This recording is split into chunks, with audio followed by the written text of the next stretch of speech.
네, 안녕하십니까. 한국과학창의대에서 주관하고 있는 진로 멘토링 TV 매달 그 이공계 분야의 전문가분들 세 분을 모시고 대학생들이 직접 토크로 그분들의 관점과 경험을 끄집어내는 생방송 토크쇼입니다.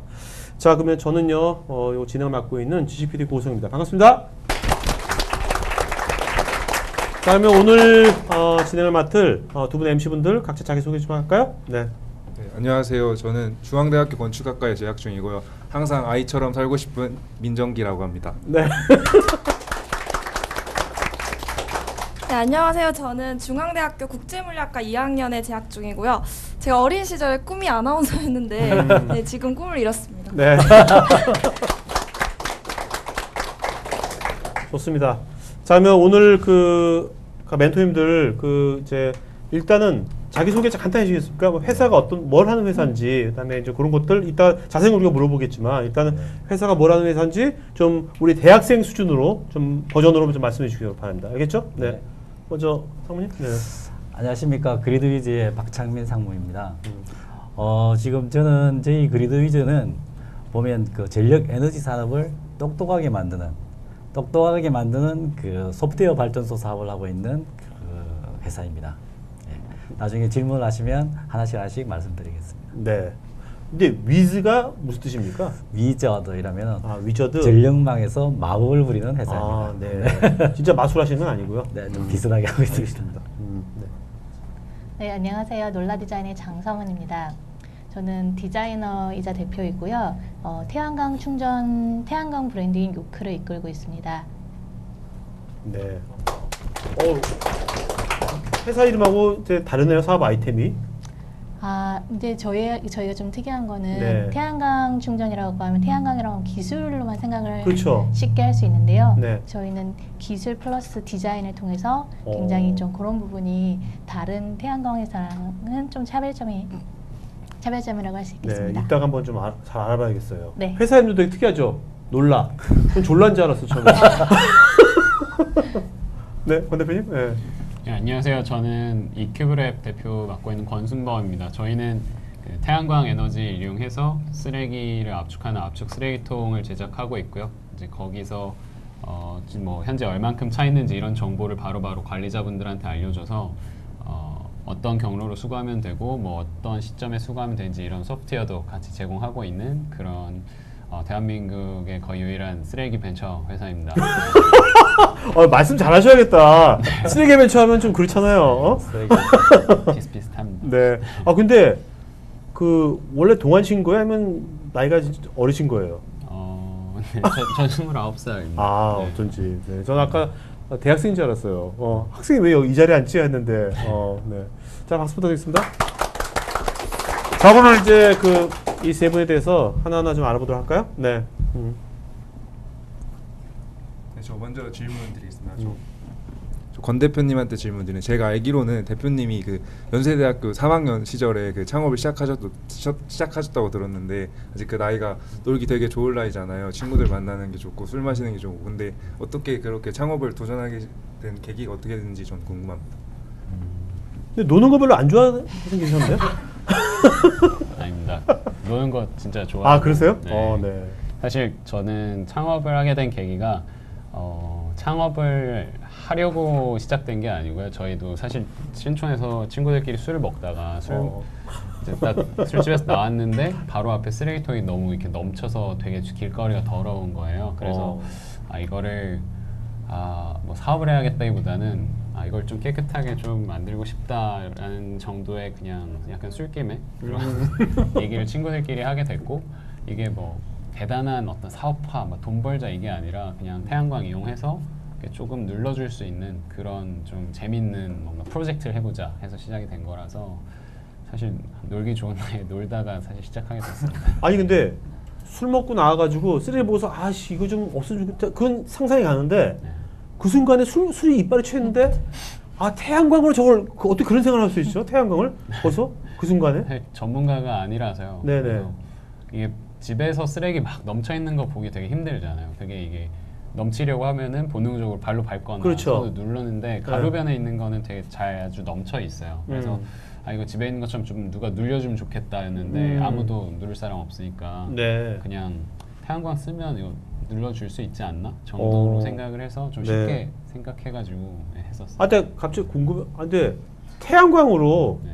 태양광으로 어떻게 쓰레기를 눌러요? 아, 태양광 태양광으로 누르는 게 아니라 네. 태양광 에너지로 이제 네. 그 배터리에 충전을 해놓고 아, 이제 기계 장치가 이렇게 펀치볼 같은 기계 장치가 안에 있습니다. 이렇게 아, 네. 웅크리고 있다가 네. 쓰레기가 가득 차면은 인식을 해서 한 번씩 이렇게 압축을 시켜주는 그런 아, 거지. 그러니까 기계 장치의 에너지원이 태양광인 거군요. 맞습니다. 저 그리고 궁금한 게 있는데 전 항상 모든 거에 이름이 중요하다고 생각하거든요. 저 이큐브 랩하면은 이큐브 랩이 무슨 뜻인가 하면 뭐 특별한 의미가 있나? 아니면 그냥 홧김에 지으신 건가요? 이제 애드립까지 하네. 네, 반반인데요. 지금 이렇게 말하기 어디가 말이 되게 부끄러운데 사실 이 큐브가 그 2의 3승, 그러니까 그 알파벳 2의 세제곱이 이 큐브입니다. 근데 세 가지 그 저희가 좀 지향하고자 하는 방향이 에너지를 이용해서 environment 환경을 이렇게 개선할 수 있는 이렇게 enrichment라고 하는데 그렇게 해서 뭔가 막 고민을 하다가 그냥 2의 3승 해가지고 하고 그 이큐브로 하자 했는데 너무 그 렌즈 회사 이름이랑 비슷한 것 같아가지고 그래서 좀 되게 기술적으로 뭔가 오리엔티드 돼 있는 회사다라는 걸 아이덴티티를 좀 갖자 해가지고 랩스를 붙였습니다. 아, 네. 별거 없죠. 특별하네. 그 신촌에 쓰레기들이 쌓여 있는 걸 보고 처리를 깔끔하게 그러니까 압축을 시킨다 이런 거에서 사업을 창안하셨다고 하셨는데 그럼 이게 혹시 가정에서도 많이 쓰이나요 현재? 아니요, 저희는 그 가로변에 설치되는 그 좀 큰 사이즈 공공 쓰레기통만 제작하고 있고요. 가정에서 쓰는 이런 쓰레기통 저런 쓰레기통을 제작한 건 아니고 이제 가로변에서 쓰는 가로변 쓰레기 압축할 수 있는 가로변 쓰레기통 있고 그 다음 제품이 가정용이 아니고 일반 쓰레기통에 부착하는 센서예요. 이제 압축을 해주는 거는 이제 거기서 그만하고 이제 비싸지거든요. 그러면 이제 그래서 센서만 개발을 해서 이제 기존에 있던 일반 쓰레기통에 이제 부착을 해가지고 이제 뭐 양이 많이 나오는 지역은 압축 쓰레기통을 놓고 그렇지 않은 지역은 일반 쓰레기통을 놓으면 되는데 이제 거기에 있는 센서를 붙여서 도시 전체에 지금 쓰레기 발생하고 있는 양 이런 것들을 이제 실시간으로 모니터링해서 이제 수거하는 그런 프로세스를 짜주는 그런 소프트웨어를 좀 그러니까 사물 인터넷처럼요? 네, 사물 인터넷입니다. 네. 네. 근데 좀 궁금한 게 아까 쓰레기통이 200만이라고 하셨잖아요. 네네. 그러면 이제 아무 사업을 하시는 건데 이 사업성이 있는 건가? 200만 원 주고 서울시가 사요 그거를요? 쓰레기통 하나를? 네, 가로변에 보시면 그 깡통 그냥 아무 기능이 없는 그 깡통 쓰레기통도 한 40~50만 원 정도 하거든요. 그래요? 네, 와. 근데 압축 쓰레기통 와, 엄청 비싸다. 그래도 뭐 4~5배 이상 비싸니까 비싼 거지만 근데 뭐 수거하시는 분들이 하루에 강남역 이런 데는 뭐 4번에서 5번 수거를 하세요. 네네. 그러니까 양이 굉장히 많이 나오고 그리고 밤 시간에 넘치는 건 해결할 수가 없고 그렇죠. 그래서 뭐 상권이 좀 사람이 많이 다니는 유동인구가 많은 지역이나 아니면 관광지나 좀 깨끗하게 항상 관리하고 싶은 지역에서는 네. 사실 그 정도 이제 돈을 충분히 투자하시려는 경우가 많이 있고요. 그리고 네. 좀 더 그러니까 땅덩어리가 더 넓고 인건비가 좀 더 높고 이런 이제 해외 선진국 뭐 캐나다, 미국, 뭐 유럽, 호주 이런 나라들이 훨씬 더 사실 좋아하세요. 네. 그러면 그런 나라에 이게 수출도 되고 있는 겁니까? 네, 저희는 95% 이상 다 수출하고 있고요. 오, 네. 야. 한국에서는 이제 조금씩 하고 있습니다. 오히려 네. 해외부터 먼저 했었습니다. 근데 해외를 창업하신 지 몇 년 되셨어요? 저희가 올해 이제 만으로 딱 5년 됐어요. 5년이요? 7월에. 예. 근데 그렇다면 창업한 지 처음에 5년 되면 뭐 해외 영업이라든지 이런 쪽에 노하우도 많지 않을 텐데 어떻게 그런 많은 나라한테 그걸 알렸습니까 이거를요? 사실 경험이 다 없었고 저희도 다 23, 24 뭐 어린 친구들이었어가지고 경험이 아예 없어서 어떻게 할까 고민 많이 하다가 사실 국내 시장에 들어가기 되게 힘들었어요. 저희가 이제 정부 그렇죠. 누가 사주겠어요. 그렇죠. 애들이 만든 걸 누가 사주겠어. 태양광으로 이게 자동으로 압축이 됩니다. 절대로 안 사지. 그리고 이제 경쟁사도 없으니까 이게 뭐 단독 입찰하면 유찰이 되거든요. 그래서 팔 수가 없어서 막 해외 이 시장이 막 잘 맞겠다 이런 판단으로 들어갔다기보다는 해외 시장에 갈 수밖에 없는 환경이었고 절박함이. 네, 그리고 망할 때 망하더라도 해외 한번 나가보고 망해야겠다 이 생각을 해가지고 프랑스 전시회를 갔었어요. 그래서 전시회를 이거 쓰레기통이 한 200kg 정도 하거든요. 이걸 이제 배로 보내놓고 가서 세팅해서 이제 전시회를 했는데 한국에서 이제 느꼈던 그 잠재적 고객분들의 반응보다 해외 이제 고객분들의 반응이 훨씬 사실 굉장히 뜨거웠고 굉장히 호응을 많이 받아서 그때부터 해외 영업에 좀 집중을 해가지고 네. 이제 외국인 분들도 데려오고 이렇게 해서 시작했습니다. 야. 그 아까 국내 유일 기업이라고 이렇게 처음에 딱 말씀하셨잖아요. 근데 지금 활동 분야는 약간 해외가 많으신데 그럼 해외에는 이런 폐기물 수거를 효율적으로 하는 다른 기업들이 없는 건가요? 아니요, 있어요. 그 압축 쓰레기통을 만드는 회사가 미국 회사랑 저희 회사 2개 있고요. 태양광으로 이용해서 그리고 아까 그런 센서 타입을 이용해서 이렇게 도시 쓰레기 수거하는 이런 솔루션, 이제 스마트 시티 솔루션인데 이런 걸 이제 만드는 회사가 핀란드 회사가 하나 있어요. 그래서 글로벌리 경쟁을 하는 회사들은 그런 이제 미국 회사랑 핀란드 회사 이렇게 있습니다. 자, 이제 우리 장성훈 대표님 좀 알아볼까요?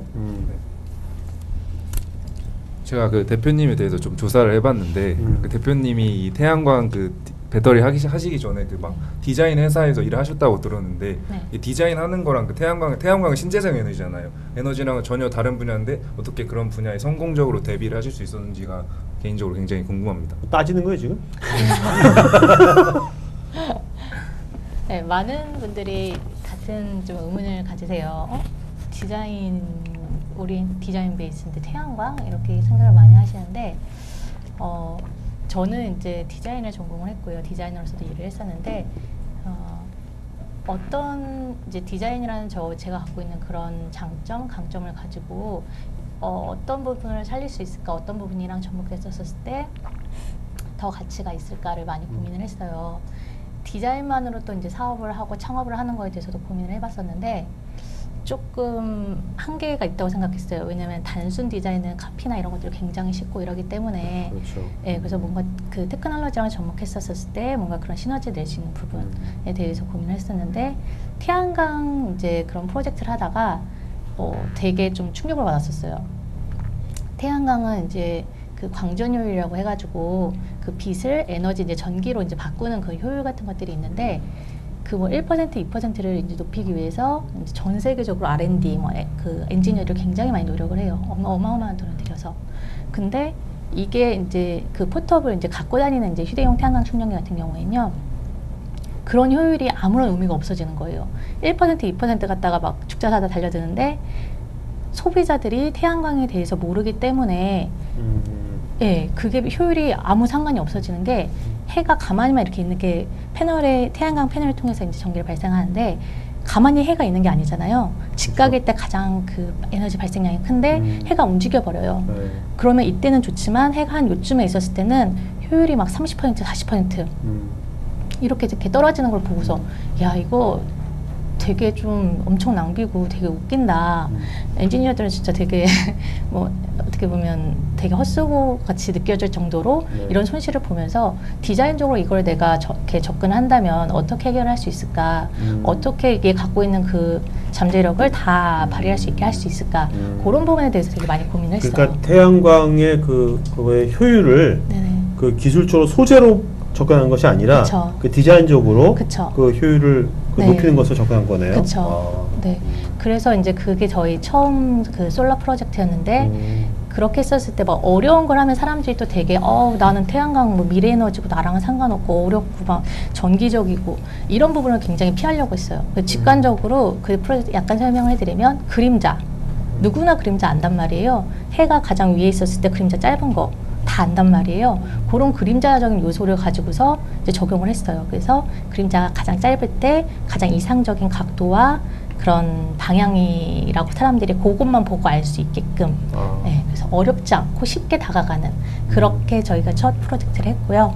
네, 그래서 뭘 만든 겁니까? 만든 건 뭐예요? 제품이? 태양광 충전기인데 태양광 충전기? 네, 휴대용 태양광 충전기인데 네. 이제 혹시 갖고 다니신 거 있어요? 네, 있습니다. 그 첫 프로젝트는 제가 없고요. 네. 지금 두 번째 프로젝트를 저희가 굉장히 큰 성공을 지금 거뒀는데 보여줄 수 있어요, 저희한테?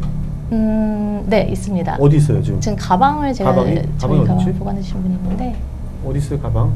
궁금하잖아요, 여러분, 그죠? 네. 궁금하잖아요. 백물 그리고 봐야죠. 이 태양 충전기를 경품을 주면 안 됩니까? 이거 궁금해졌어 지금.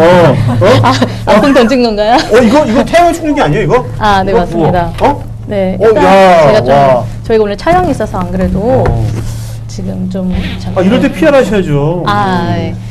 네. 저희가 두 번째 프로젝트가 굉장히 전 세계적으로 좀 이슈를 많이 받았습니다. 그래서 그 이유가 그 전에는 태양광 충전기라고 하면은 굉장히 뭐 괴짜라던가 환경에 엄청 관심 있는 사람 아니면 오직 캠핑용 뭐 이런 식으로만 생각했기 때문에 나랑은 거리가 있는 제품으로 많이 사람들이 받아들여졌었어요. 근데 저희 같은 경우에는 뭐 잠깐 보여드릴게요. 네네. 네, 그래서 굉장히 뭐 투박하고 그런 제품들 사이에서 갑자기 홈쇼핑 뭐 네, 이렇게 보면은 저희가 브랜드가 요크거든요. 요크가 노른자, 그러니까 태양이랑 노른자 해서 이제 그러니까 노른자가 생명한테 이제 영양분을 주잖아요. 네. 그것처럼 저희는 태양 에너지를 전자기기들한테 영양분을 준다, 에너지를 준다는 그런 시작을 했고요. 보시면 이렇게 돼 있고요. 돼 있어서 이 제품의 이름은 솔라 페이퍼예요. 왜냐하면 그만큼 종이처럼 가볍고 얇기 때문에 언제 어디서나 휴대가 가능하도록 네, 이렇게 구성이 됐거든요. 그래서 사람들이 나도 환경 에너지를 쓰고 싶다. 이렇게 했던 사람들이 못 썼던 거를 이 정도 나도 갖고 다니고 충분히 예쁘고 쓸 수 있겠다. 이렇게 해서 저희 제품이 네, 많은 좀 관심과 이슈가 됐죠. 이 검은 대로 충전이 되는 겁니까? 네, 보시면 USB 포트가 있어가지고 그냥 우리가 쓰는 충전하는 것처럼 네. 충전이 가능한데 그 전 제품들 같은 경우는 막 엄청 크고 또 되게 투박하고 이걸 도저히 갖고 다닐 수 없는 그렇죠. 네, 그런 것들이었는데 좀 그런 차이가 있습니다. 이야. 대표님. 네. 지난주에 2개 샀습니다. 감사합니다. 이거 얼마예요? 근데 여러분 알았습니까 이런 거? 이런 제품 있다는 거? 저 몰랐는데 진짜 얼마예요 이거? 이거는 네. 지금 저희가 135불이고요. 저희는 해외 쪽으로 주로 좀 많이 하는데 국내에서 안 하구나. 국내에서도 이제는 이제 한 15만 원 정도 하나요? 네, 그 정도에 좀 구입하실 수 있습니다. 16만 5천 원에 팔 수 있습니다. 좀 세다. 약간 센데요. 약간 세다. 네. 이제 어. 바깥에서 또 충전하실 수가 있으니까 네. 실내는 이제 충전기가 있지만 그럴 때 바깥에서 충전할 수 있다는 거. 아. 친환경 에너지. 진짜 이거 그 미국에 보면 그 전기 자동차 그죠? 그거를 실리콘밸리에서 뭔가 좀 지각 있는 분들이 그걸 많이 한다 그러잖아요. 그러면 좀 이것도 이제 그런 의미도 굉장히 크겠네요. 네, 그런 의미 굉장히 큽니다. 네. 그래서 저희가 이제 그 말하는 게 Yoka Yoka keeps the nuclear generating station away라는 게 저희 슬로건이에요. 네. 그거는 An apple a day keeps the doctor away. 그러니까 하루에 사과 하나리면 이제 의사 필요 없습니다. 이거를 저희 요크 하루에 한 번 충전하는 거면 그렇게 핵 발전소 같은 걸 줄일 수 있습니다. 네, 그런 의미를 갖고 있습니다. 근데 사모님 이걸 왜 2개나 사셨어요? 돈이 많으신가 봐요. 제 이사가 네? 2개를 사와서 하나 가지고 하나 하고 웹에 같이 만날 거니까 써봐야 되지 않나. 야. 감사합니다. 네. 그렇게 저희 제품을 설명해 오늘 경품 주시면 정말 좋아할 것 같은데요?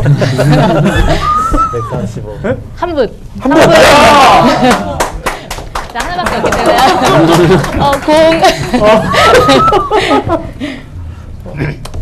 네. 다들 질문 궁금한데 네네. 어쨌든 보조 배터리라고 말씀하시는 거잖아요. 그건 좀 틀립니다. 그거 좀 다른 네, 거구나. 보조 배터리 같은 경우에는 이제 여기 자체에 보조 배터리가 있는 건 아니고요. 요거는 보조 배터리를 포함한 그 집에서 충전기 충전할 때 보조 배터리처럼 저장하는 건 아니잖아요. 네. 똑같다고 생각하시면 돼요. 얘가 전기를 발생시키는 거예요. 대신 플러그를 꽂아서 전기를 발생하는 게 아니라 햇볕으로 전기를 발생하는 거기 때문에 자체적으로 저장은 하지 않고 원하시면 갖고 계신 파워뱅크에다가 연결해가지고 저장하시면 됩니다. 네. 저는 그 개인적으로 신재생 에너지의 가장 큰 단점은 효율성이라고 생각하는데 그 큰 면적이 얻는 양이 적은 거잖아요. 이거는 휴대폰을 어느 시간에 완충을 할 수 있는가, 효율성은 얼마나 좋은지 궁금해요. 네, 지금 이 제품 같은 경우는 세계에서 가장 효율이 높은 제품이고요. 지금 보통 이제 태양광 충전이라고 하면 막 바깥에다가 한 10시간 놔두고 막 이래야 되잖아요. 지금 저희 제품 같은 경우에는 지금 요게 2장, 5W예요. 5W라고 하는 거는 여러분이 쓰시는 그 충전기랑 또 동급이거든요. 그러니까 뭐 아이폰 6 같은 경우에는 맑은 날 2시간 반이면 완충합니다. 대단한데.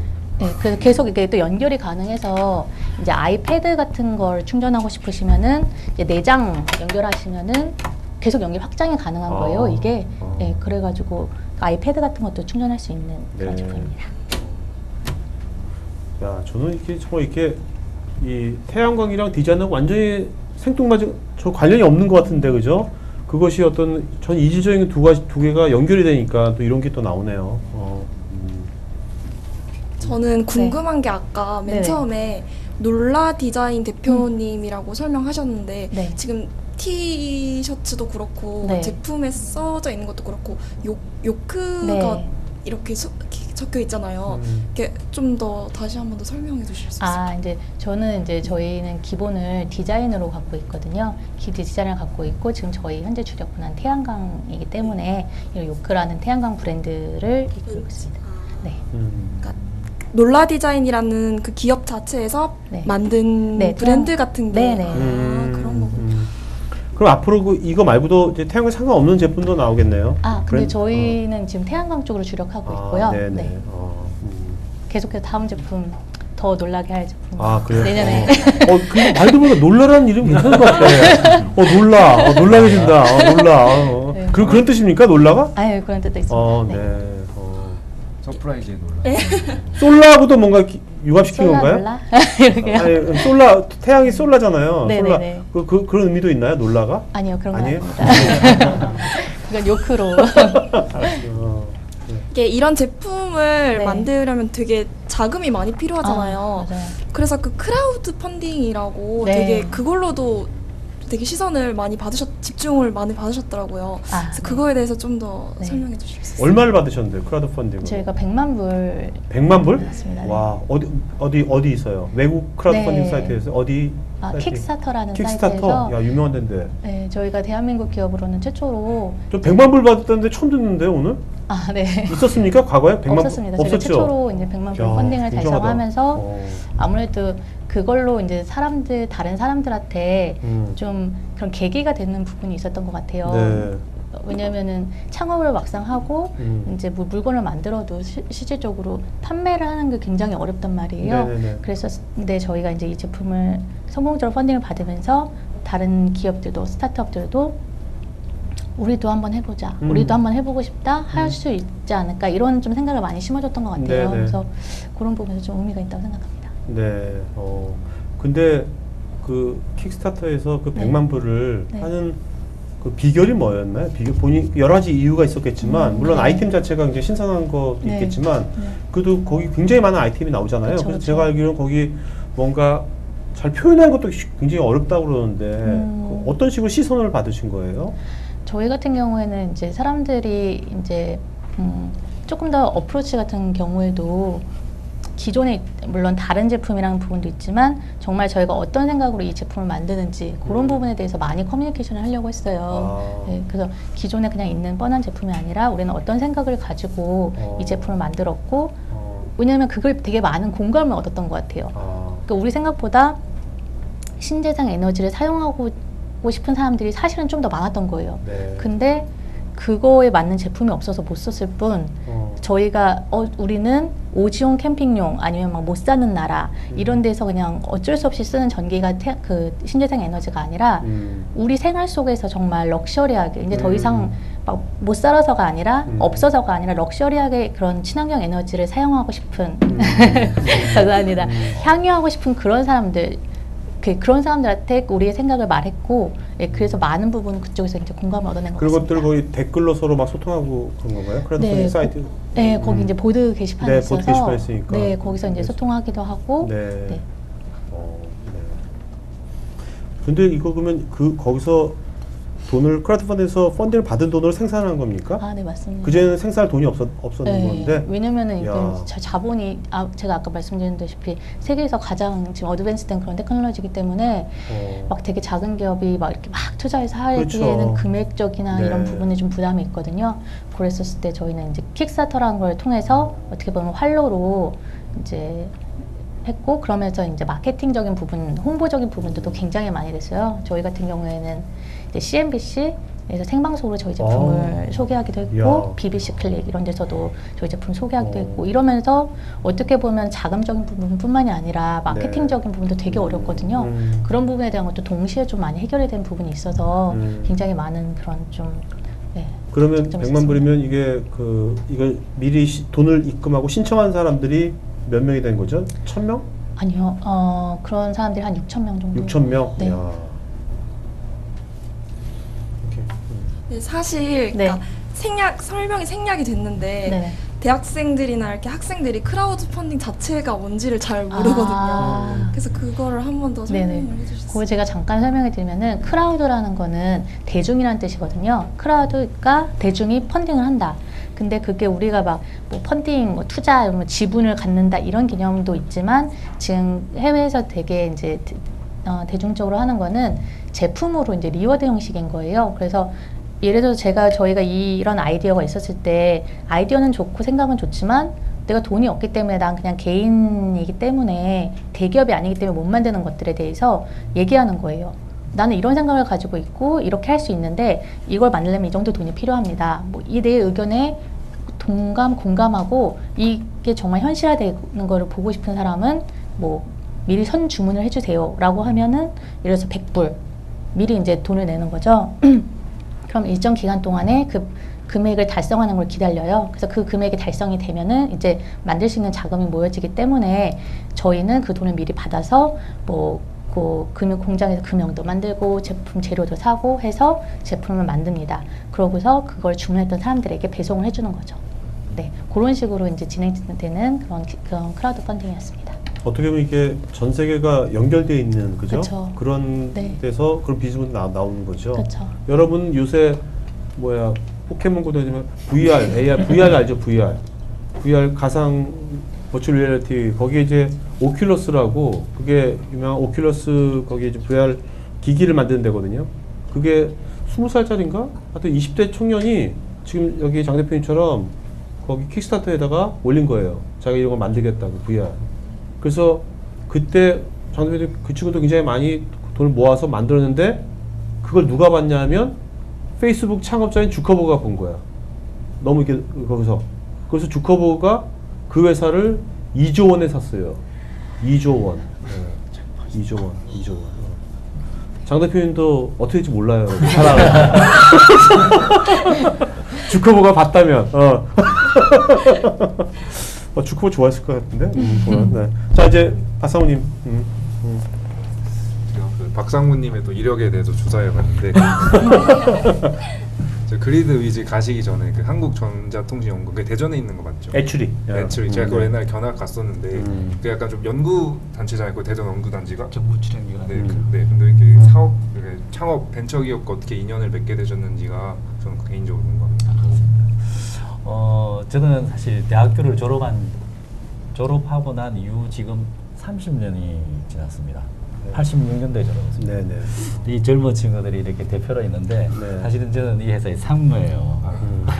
근데 앞에서 이제 그 태양광을 이용한 그 휴지통이라든지 태양광 페이퍼를 보시면 이 에너지라는 게 정말 중요하고 그렇죠. 에너지가 정말 가치가 있고 이 5W인데 보면 135V이지 않습니까? 네. 근데 지금 저희는 그 제가 여기 벤치에 나오게 됐던 거는 저는 그 애틀이라는 그 연구소에서 그 시스템을 만들었습니다. 그 인터넷 장비, ATM 스위치 그래서 만들다가 2008년, 2009년도부터 에너지 혁명이 시작됐습니다. 에너지가 기존에 있는 그 화력 기반의 어떤 그 기존에 이제 그 에너지가 석탄 뭐 이런 거 있지 않습니까? 이런 게 이제 신재생 에너지로 바뀌는 그런 어떤 그 대에너지 혁명이 시작되는 거예요. 지금 저희 회사는 그 저희가 경력도 있고 이렇게 시스템도 있기 때문에 저희는 시스템적으로 이제 접근을 했습니다. 그래서 2008년도부터 접근을 했고 2009년도에 스마트 그리드 제주 실증단지라고 실제 그 우리나라에서 스마트 그리드를 실증을 했습니다. 돈이 2,500억을 들여서 이제 170겹체가 했던 게 있고요. 근데 여기서요, 사모님, 네. 여기 학생들이 스마트 그리드가 뭔지를 모를 거예요. 아, 그렇죠. 스마트폰인가? 뭐 이렇게. 예. 스마트 그리드 뭔지 쉽게 설명해 주시죠. 예. 스마트 그리드가 뭐냐라고 하면 실제 스마트폰은 아시죠? 알죠. 옛날에 피처폰은 뭐냐면은 기존 전화기에서 어떤 특정 서비스만 되는 게 옛날에 우리가 스마트폰 이전에 피처폰이라고 합니다. 아마 여기 있는 친구들은 피처폰을 모를 수도 있어요. 그렇죠. 그러면 이제 피처폰 안 본 사람 있어요 여기? 다 안 해 그래도. 네. 그래서 이제 아이폰이 나오면서 저런 게 스마트폰이구나 이렇게 했는데요. 아이폰을 쓰면은 우리가 통신비를 안 내고도 인터넷을 쓸 수 있고 통신비를 안 내고도 미국에 있는 친구하고 화상 통화를 할 수 있고 그렇죠. 아주 편리한 걸 제공해 줍니다. 스마트 그리드는 뭐냐라고 하면 기존에 우리가 발전소에서 전기를 쓰던 일방향의 전력 공급을 네. 지금은 신재생 에너지, 그다음에 에너지에다가 소프트웨어 기술을 넣어가지고 아주 효율적으로 쓰고 하는 이런 체계를 스마트 그리드라고 합니다. 그리드는 전력망이에요. 네. 전력망을 똑똑하게 잘 쓰는 방식을 스마트 그리드라고 합니다. 그러니까 뭔가 한국전력만이 그 전기 에너지를 만들어 가지고 우리한테 공급하는 것이 아니라 네. 우리 스마트 그리드처럼 각자가 또 에너지를 만들어내고 맞습니다. 그것이 거기서 또 거래도 되고 그렇죠. 그런 공유도 되고 네. 그런 걸 말하는 겁니까? 그래서 지금 그런 이제 방식으로 스마트 이제 에너지 쪽을 했는데요. 지금 그리드 위즈가 2013년도에 만들어졌습니다. 그런 부분을 했었고 저희 사장님은 이걸 만들기 전에 실리콘밸리에서 IoT 칩을 만들어서 팔고 있는 미주 법인장을 하셨어요. 아, 네. 그래서 IoT 칩이라는 것은 칩에 인터넷 프로토콜이 들어가 있는 건데 이 칩을 거의 3천만 개 정도를 전 세계에 팔았습니다. 네. 그래서 이게 주로 쓰는 거는 산업 자동화 쪽에 있었고요. 그다음 미국에서 하는 에너지를 보고 와서 한국에 있다가 저하고 같이 됐었죠. 그래서 지금 여기 보면은 아까 정말 우리가 앞으로 신재생 에너지가 정말 중요한데요. 지금 5W잖아요. 네. 지금 그리드 위즈는 작년에 실제 소프트웨어 발전소입니다. 1기가와트를 줄입니다. 용량을 1기가와트를 합니다. 1기가와트라는 건 여러분들 1kg에 또 1000배니까 그죠? 100만 와트죠. 1kg에 100만 배입니다. 1kg 100만 배. 1kg에 1000배는 1메가고요. 아, 1메가 맞다. 그렇네요. 와. 그래서 1기가가 얼만큼 됐냐 그러면 저희가 저희 회사에서 원자력 발전소 1기 용량을 합니다. 지금 서울시가 원자력 발전소 한 개 줄이기 운동 이런 걸 서울 시민들이 하잖아요. 지금 저희 회사가 실제 저희가 전력이 피크일 때, 네. 그러니까 여름하고 겨울에 전기 제일 많이 쓸 때 전력 거래소에서 감축 지시가 내려오면 원자력 발전소 한 개 용량을 줄입니다.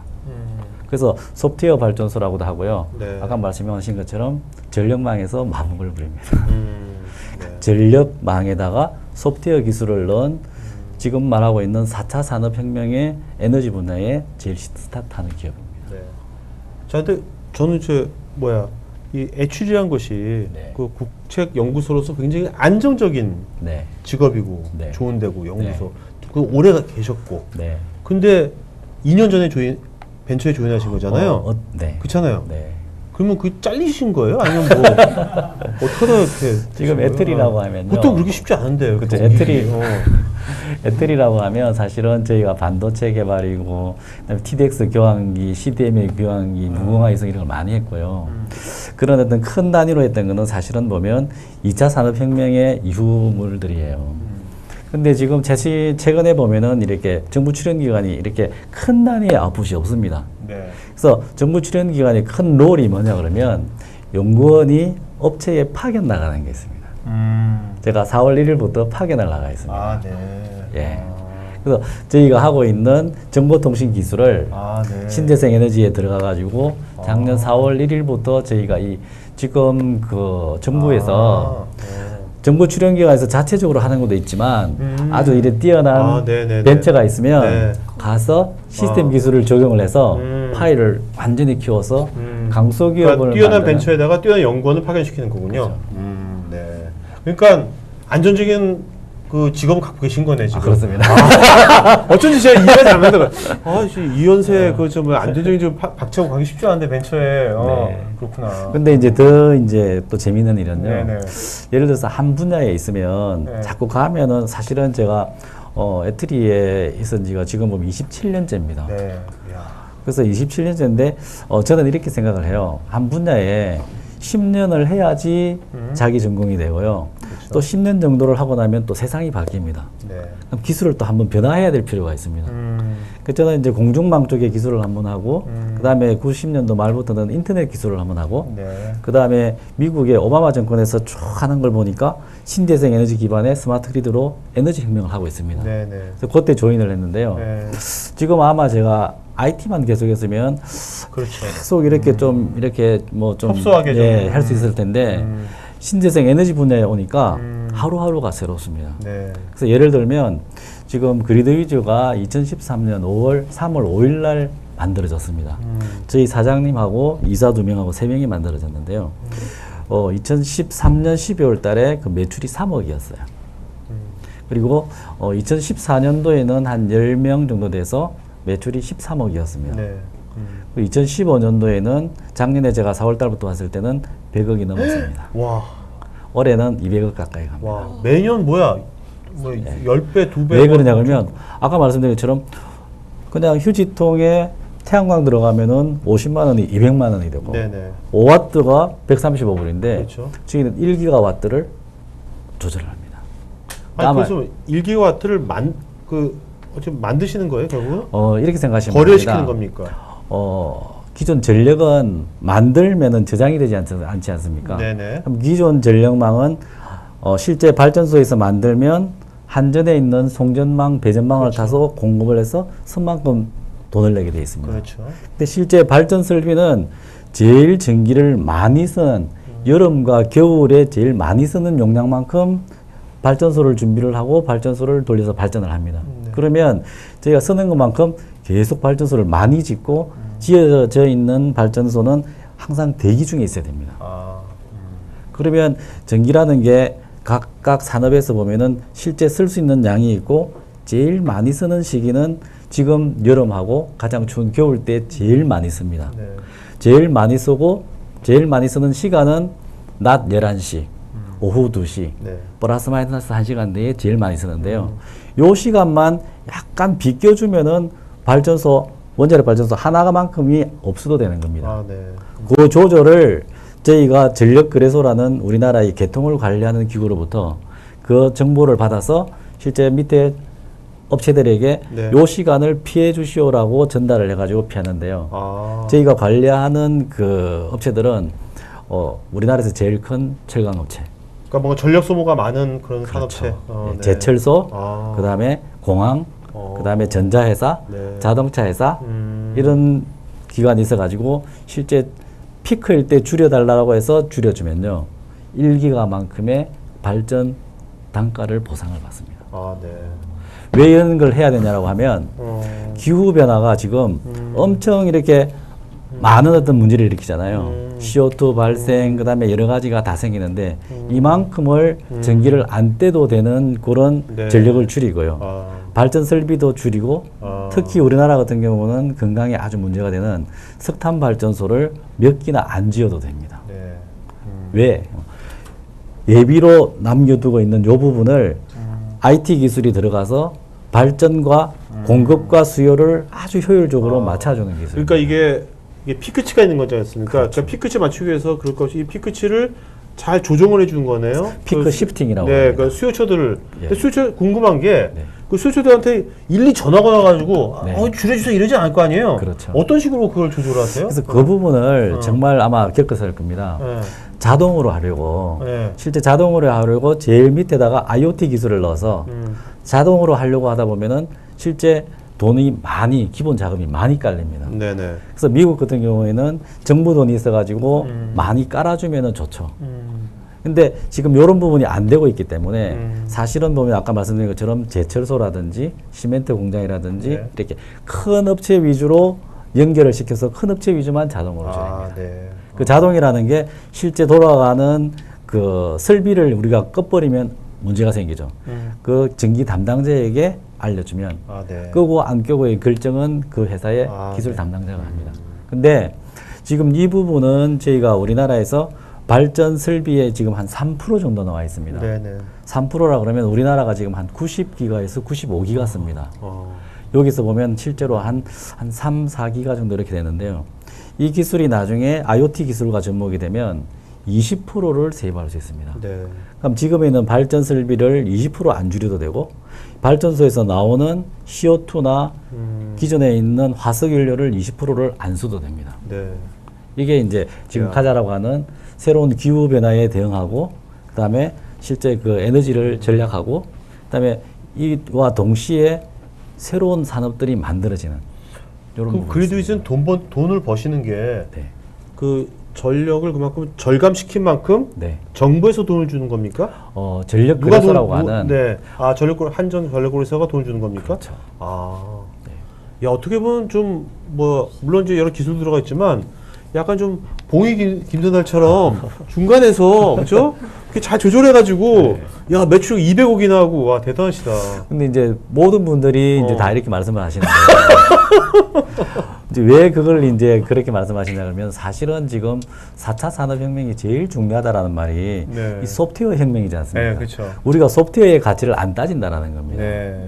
실제 그런 부분을 소프트웨어 기술이 실제 아. 실시간으로 아. IoT 기술을 이용해서 실시간으로 데이터를 다 모아가서 의미 있는 데이터를 효율적으로 네네. 빅데이터를 처리를 해서 아. 미리 프리딕션을 해서 지시를 내리는 겁니다. 예측을 해요. 예. 아.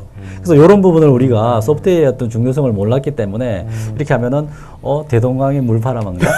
뭐 짜냐? 이러는데 사실은 이 현재 있는 4차 산업혁명이 모든 산업에 소프트웨어 기술을 넣어서 네네. 효율을 높이는 거죠. 아, 네. 지금 우리나라는 이 부분에 대해서 지금 딱 걸려있는 상태입니다. 네. 그래서 저희 회사는 에너지 산업에서 IT 기술을 가져와서 네. 소프트웨어 혁명을 불러일으키는 아. 처음 회사고요. 네.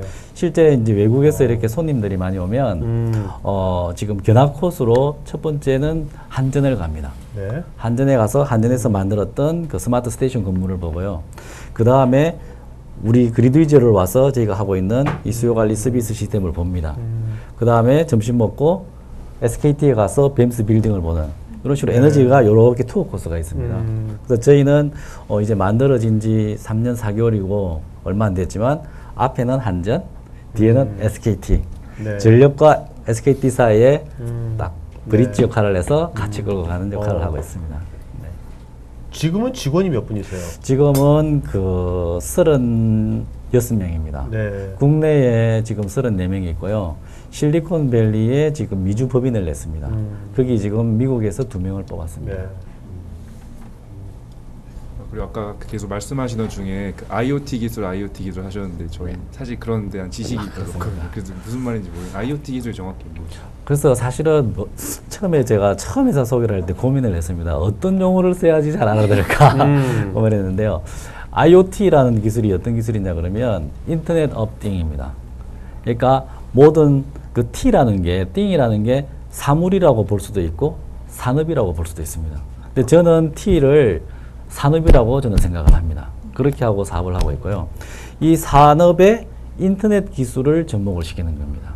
그래서 기존에 저희가 전력망이라는 부분이 있었는데 뭐 통신을 적용하고 다 했지만 인터넷 기술을 넣어서 서로 양끝점을 연결하는 기술. 그게 IoT입니다. 그러면 IoT 기술이 왜 필요하냐라고 하면 각각에 있는 산업에 있는 모든 기기와 시스템과 환경에 데이터를 가지고 오려고 도로를 까는 기술이 IoT 기술입니다.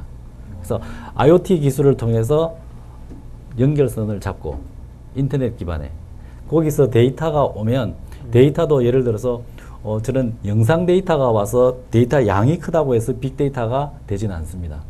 이 데이터의 가치가 있어야 됩니다. 데이터 종류가 많아야 됩니다. 많은 종류를 가지고 와서 이 데이터가 빅데이터입니다. 이 데이터를 가지고 이 전력을 소비 패턴을 분석하고 그 다음에 각각에 대한 산업체 종류, 그 다음에 쓰는 시기, 기후 요거에 따라서 미리 예측하고 쓰는 용량을 예측합니다. 그래서 다르게 말씀드리면 산업 분야의 인터넷 기술을 연결하고 그 데이터에 있는 각각에 있는 에너지 정보의 빅데이터를 가져와서 얘를 실제 처리를 해서 앞으로 일어날 일을 알려줘서 준비를 합니다. 그리고 아까 계속 큰 철강 회사나 자동차 회사의 전력망만 관리하신다고 하셨는데 네. 일반 가정집들도 이제 뭐 관리가 가능할 수 있는 기술인가요? 그렇죠. 사실은 그 부분을 해야 되는데요. 어떤 부분으로 접근하느냐가 참 중요했습니다. 그래서 제가 에텔이라는 정부 출연기관에 있다가 이 그리드지 왜 파견을 왔냐 그러면 저는 정부 출연연구소에 있었을 때는 말씀하신 것처럼 가정에서부터 접근하려고 했습니다. 얼마나 많이 퍼지느냐가 중요하기 때문에. 근데 그 부분은 많이 퍼져봐야 표시가 안 납니다. 1와트씩 만 가구를 하기 위해서 인터넷 연결을 10,000라인을 연결했는데 네. 이렇게 해봐야 10,000와트밖에 안 돼요. 그렇죠. 근데 업체이기 때문에 업체는 돈을 벌고 이걸 돈에 따라서 점점 늘어나야 되잖아요. 그러면은 인터넷 하나를 연결해서 100메가를 줄여버리면 그거 먼저 해야 되죠. 그렇죠. 그래서 아마 들으셨을 겁니다. 지금 테슬라가 지금 하고 있는 방식이 이전에 그 테슬라 모델 S 비싼 걸 사줬기 때문에 그 다음에 모델 3 상구도 만들 수 있었다. 네. 그래서 큰 덩치의 부분을 사면 나중에 지금은 이제 큰 산업체 위주로 하고요. 그 다음에는 조금 더 연결을 많이 한 산업단지, 아니지, 커머셜, 네. 상업지역. 그 다음에는 빌딩, 그 다음에 네. 가정. 그 다음에는 가정에 있는 가전제품. 다 자동으로 다 연결해서 실제 나라 전체가 피크가 됐다라 하면은 지시를 컨트롤을 받아가지고 가전제품이 각각에 있는 에어컨이 한 2도씩 정도만 올려주고 그다음에 그 냉장고가 냉면을 돌릴 때 뭐 한 30분만 기다려주고 세탁기가 돌아갈 때 돌아가는 걸 한 2시간만 딜레이 해주고 하지 말라는 소리가 아니고 피크 때만 조금만 피해나가는 거예요. 그게 밑으로 내려가면 내려갈수록 전력량은 작지만 개수가 많지 않습니까?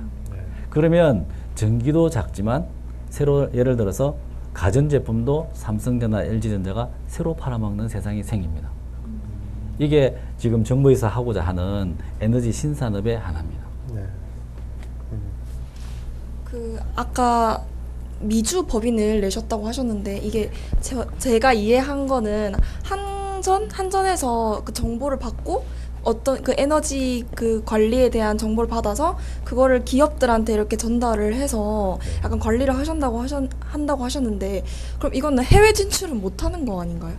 이렇습니다. 어떠냐면은 한전으로부터 정보를 받는 건 아니고요. 한전은 우리나라에서 전력거래소로부터 전기를 도매로 다 삽니다. 다 사서 한전은 송전망과 배전망을 통해서 모든 전기를 쓰는 곳에다가 나누어주고 소매로 팔고 소매의 돈을 받아서 전력거래소에다가 그 돈을 지불을 합니다. 이제 이런 식으로 해서 쭉 진행하고 있는데요. 실제 그 우리가 쭉 보면은 왜 우리가 이런 사이트에 있는 부분을 필요로 하냐라고 하면 저희가 그 지난 2월 달에 사장님하고 저하고 미국에 이제 전시를 갔습니다. 그래서 우리가 위로부터 감축 지시가 내려오면 실제 원자력 발전소 하나만큼을 줄이는 이런 용량을 보여주고 능력을 보여주면요. 그게 되네. 이런 에너지 쪽은 정말 중요하기 때문에 경험, 레퍼런스 사이트의 경험을 제일 중요합니다. 가능성이 있습니다라고 보다는 이 기술을 가져와서 해봤습니다. 라고 하면 이 전체 해볼 수 있는 이 시스템 전체를 사가지고 갑니다. 그 나라의 다른 나라에서. 예. 네. 그래서 우리가 제품 하나를 팔아먹는 장사는 아주 작은 장사고요.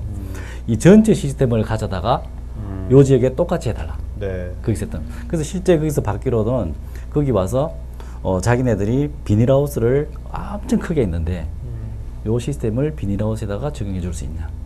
이런 식으로 이제 네. 오더가 들어오고 그랬습니다. 그리드위즈 같은 이런 사업 모델은 지금 해외에도 있나요? 지금 그 융합 에너지, 특히 에너지와 관련된 융합 사업은요. 네. 기술도 정말 중요하지만 더 중요한 게 뭐냐면 기술이 사업화할 수 있는 규제입니다. 네. 지금 저희가 요 사업이 되기 위해서 저희들은 전하진 의원님법이라고 합니다. 아, 네. 전하진 의원님이 그 아리아 한글 IT 쪽에 있는 그 네네네. 회사를 하시다가 그쵸. 지금 그 산업부 쪽에 있는 국회의원을 하셨어요. 하다가 떨어지셨죠. 그때 만들었던 법이 이 법입니다. 네. 이번 선거에서는 떨어지는데요. 네. 지금 그 법이 이 전력 거래를 할 수 있기 위한 정보를 공개하는 법이 통과가 되어 있기 때문에 이 서비스가 필요합니다. 야, 저 좋은 거 만드셨다. 예, 그래서 제일 이번에 저기 낙선하셨지만 네. 정말 뭐 위로의 전화 좀 하셨습니까? 페이스북으로 아, 페이스북. 했고요. 그다음에 아까 말씀 좋아요 누르셨어요? 당연하죠. 아니, 떨어졌는데 좋아요 누르셨어요? 근데 항상 좋아요 슬퍼요. 네네네. 슬퍼요. 오케이. 우리나라의 에너지 네네. 산업이 좀 네네. 딜레이 되는 것 오케이, 같아서 오케이. 슬퍼요. 라고 이제 이렇게 놀렸는데요. 네네네. 말씀하셨던 것처럼 이 기술이 얼마나 중요한 거는 네. 더 나은 기술이 있는데요. 기술과 규제와 같이 가야만이 실현이 됩니다. 네. 아, 맞 그래서 지금 맞아요. 저희가 그 미국에 가서 이렇게 자랑할 수 있었던 거는 저희 기술이 규제로 가서 되었던 거고요. 미국에는 주가 51개 주가 있잖아요. 네. 주마다 법이 다 다릅니다. 이걸 다 맞춰야 됩니다. 아. 그래서 우리가 레퍼런스를 보여주면 도입하자. 음. 도입하자. 그래서 지금은 융합 분야에서는 기술도 중요하지만 기술 위에 제일 중요한 부분은 규제입니다. 네. 그래서 요즘 아마 정부에서 보면 규제 프리, 네. 규제 프리, 규제를 네. 철폐해야 된다. 그렇죠. 그게 돼야만이 융합 산업이 생깁니다. 아, 네. 중요한 말씀이십니다. 자, 그러면 이제 이제 여기 학생들도 질문할 게 많을 것 같은데 그래도 요 세 분한테 각자 이제 하지 말고 정말 이 질문은 이분한테 꼭 하고 싶다. 권 대표님한테 질문 딱 하나만 누가 둘 중에 하나. 저요. 진짜 하고 싶은 질문. 저는 마지막 질문 하나밖에 없어. 기억 하나밖에 없으니까 확실하게. 그러니까 어린 나이 시작하셨다고 하셨잖아요. 근데 대학교 3학년이라는 나이가 학업에도 집중해야 하고 또 그런 사업을 시작하기엔 비용도 적고 뭐 주변에 부모님이나 친구들의 시선 그런 현실적인 어려움이 분명 많으셨을 텐데 그걸 극복하고 성공하신 거잖아요. 그런 극복할 때 이랬던 그런 비결, 그런 뭐 정신적인 멘탈에 대해서 궁금합니다. 근데 아까 술을 마셨대잖아. 갓김에 한 건데 그게 사실 저는 그 학교를 충실히 다니진 않았던 것 같아요, 사실.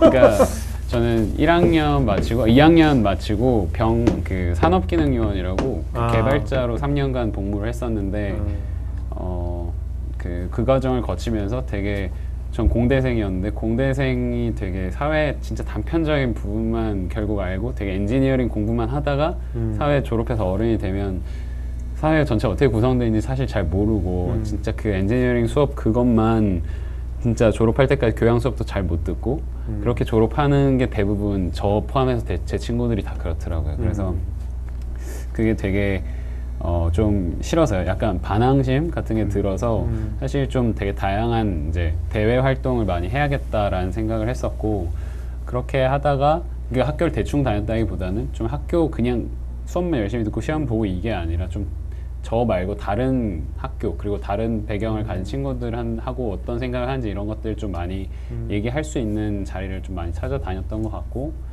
그 과정에서 좀 그냥 그 과정에서 좀 사회적으로 그러니까 저희가 대학생이지만 이게 어떤 좀 사회적으로 좀 좋은 일을 할 수 있는 기여를 할 수 있는 그런 프로젝트들이 어떤 게 있을까 그런 거를 좀 주체적으로 하면서 그 과정에서 좀 얻고 싶은 것들도 있었고요. 좀 저희가 단순 어린 대학생들이지만 뭔가 할 수 있지 않을까 하는 좀 막연한 그런 자신감 이런 것들이 있어서 그래서 되게 단순한 프로젝트를 좀 해보자 해서 시작이 됐던 거고 아마 저희 부모님 저는 혼자 살아서 그러니까 저희 집이 지방이라서 부모님이 싫어하셨어요. 사실은 빨리 대학 졸업 안 하고 왜냐면 저는 이걸 하면서 휴학을 계속 했기 때문에 근데 지금은 많이 존중해 주시지만 그 당시에는 이제 아까 말씀드린 것처럼 약간 대학생이 돼서 반항심이 약간 든 케이스라서 학교 관점에서나 부모님 입장에서는 별로 안 좋아하셨을 수 있을 것 같아요. 그래도 이제 뭔가 창업을 하시면서 돈을 버는 것도 있지만 사회적인 어떤 의미를 굉장히 찾으신 것 같네요. 네, 뭐 돈을 벌자고 시작한 게 아니고 그냥 네. 좀 의미 있는 그냥 프로젝트를 하다 네. 보니까 지금도 그러십니까? 지금은 절대 아니고 네, 지금은 이제 강한 부정. 책임을 져야 하는 회사 식구들이 많이 늘어서 네. 뭐 돈을 벌다 보면 많이 퍼지면 더 네. 또 좋은 뜻이 이렇게 실현이 되면 좋은 거니까요. 네, 맞아요. 돈을 잘 벌어야 됩니다. 네. 생존의 이슈가 있습니다. 그렇죠. 네. 그래도 뭐 5년이 있으니까 저도 이제 벤처 한지 14년 됐는데 5년을 버텼다는 것은 그래도 이제 10년 갈 확률이 높아진 거예요. 원래 5년 안에부터 많이 그만두거든요, 많이들. 자, 장 대표님한테 뭐 궁금한 거 있어요? 죄송하지만 그 회사 규모가 저는 궁금해서 그러니까 제가 아까 네이버에 검색을 해봤는데 사이트도 다 영문으로 으로 되어 있고 해서 어떻게 하고 계신지, 또 디자인을 전문하셨지만 아무리 이게 디자인 쪽으로 이렇게 개발을 시킨 거라고 하셔도 기술적인 부분에 대해서 약간 전문 지식이 필요하다고 생각이 드는데 어떤 식으로 이렇게 네. 네, 저희 같은 경우에는 이제 그 엔지니어 파트 같은 경우는 협력사를 통해서 하고요. 저희가 그러니까 디자인, 아무래도 제가 마인드를 갖고 있어서 그게 더 강한 것 같아요. 디자이너는 어떤 프로세스를 가지고 일을 하기 때문에 모든 어떻게 보면 분야랑 다 일을 할 수가 있어요. 가구, 저는 태양광을 하지만 가구도 만들 수도 있고 카메라를 만들 수도 있어요. 그건 어떤 접근을 하냐는 그런 부분이거든요. 네, 그렇기 때문에 저희가 태양광을 저희가 막 시설을 갖추고 엔지니어를 하고 막 그런 게 아니라 협력사랑 같이 일을 하고요. 네, 그렇게 운영하고 있습니다. 그럼 앞으로도 계속 그런 식으로 이렇게 어떤 콜라보식으로 네네. 회사를 그렇게 운영하실 계획이십니까? 앞으로도? 콜라보식으로 운영을 하되 이제 핵심 기술이라든지 네. 이제 지적재산권 이런 네네. 부분들은 저희 쪽에서 가져가는 아, 방식으로 네네. 운영을 하고 있습니다. 전민성, 박성훈님한테.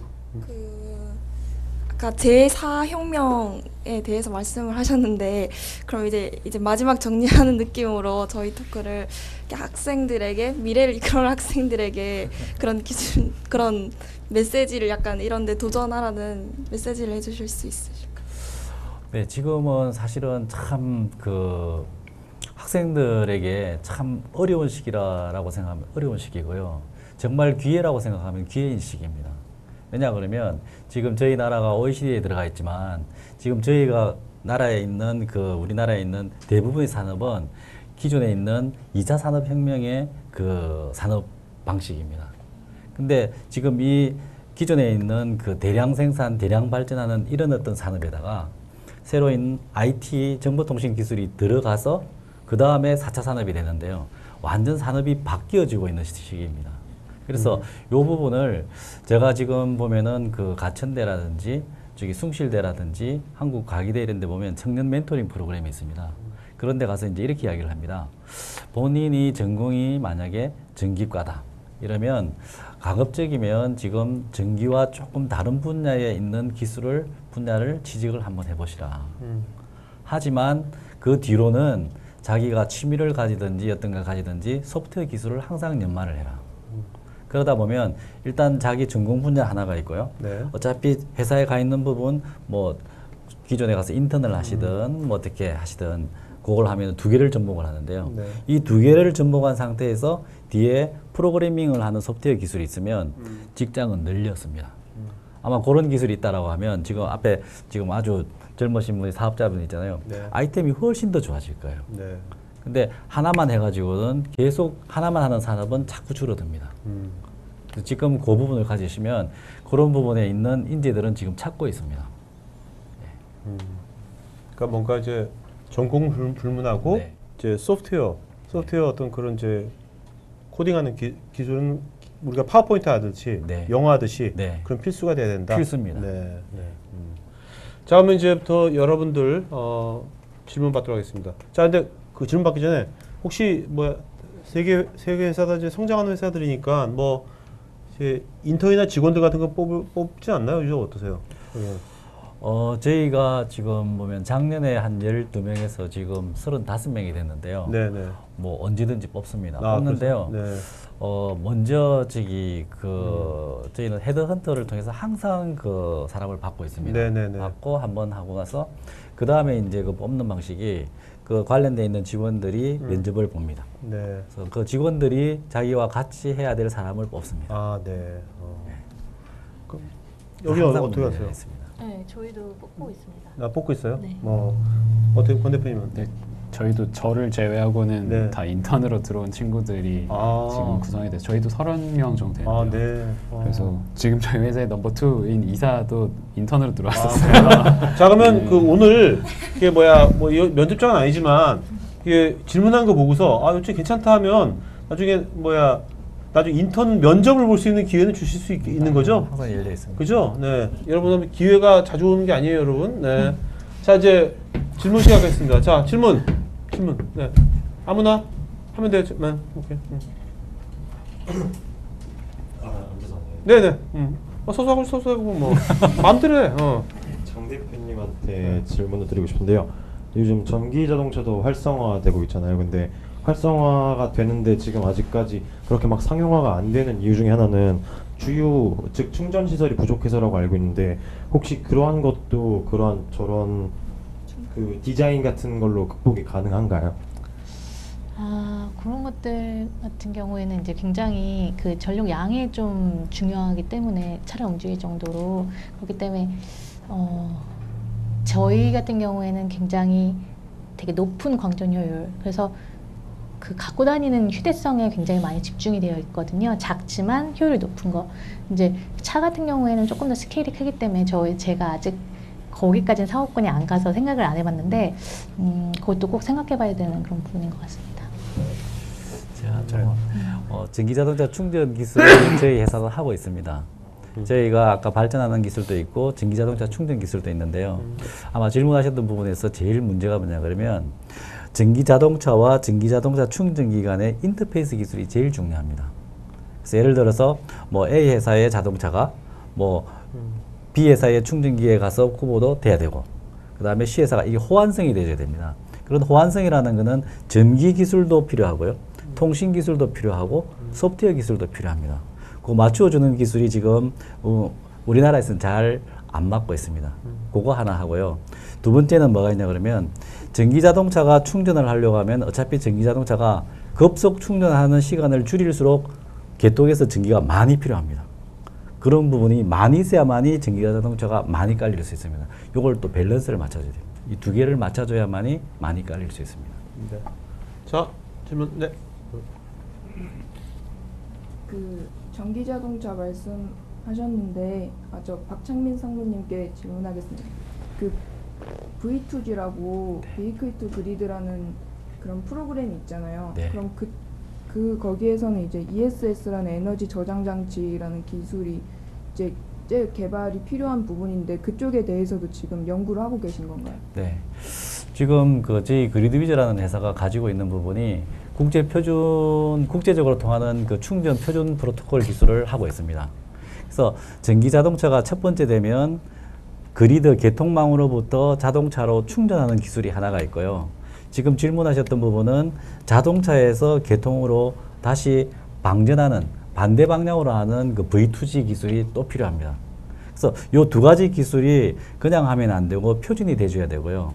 이 기술이 나중에 가면 얼마나 중요하냐고 하면 실제 자동차는 배터리입니다. 움직이는 배터리로 사용될 수 있습니다.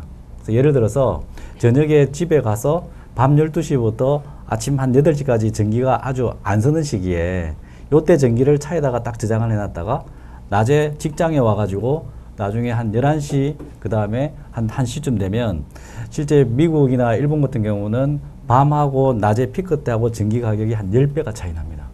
하면은 10배 장사를 할 수 있는 배터리를 움직이면서 팔 수 있습니다. 그런 부분이 나중에 V2G가 되면데요. 그런 부분이 활성화되면 전기자동차가 더 가격 싸게 많이 팔릴 수 있죠. 그 인터페이스 기술이 자동차에서부터 충전으로 가는 표준 기술은 지금 작업 중에 있습니다.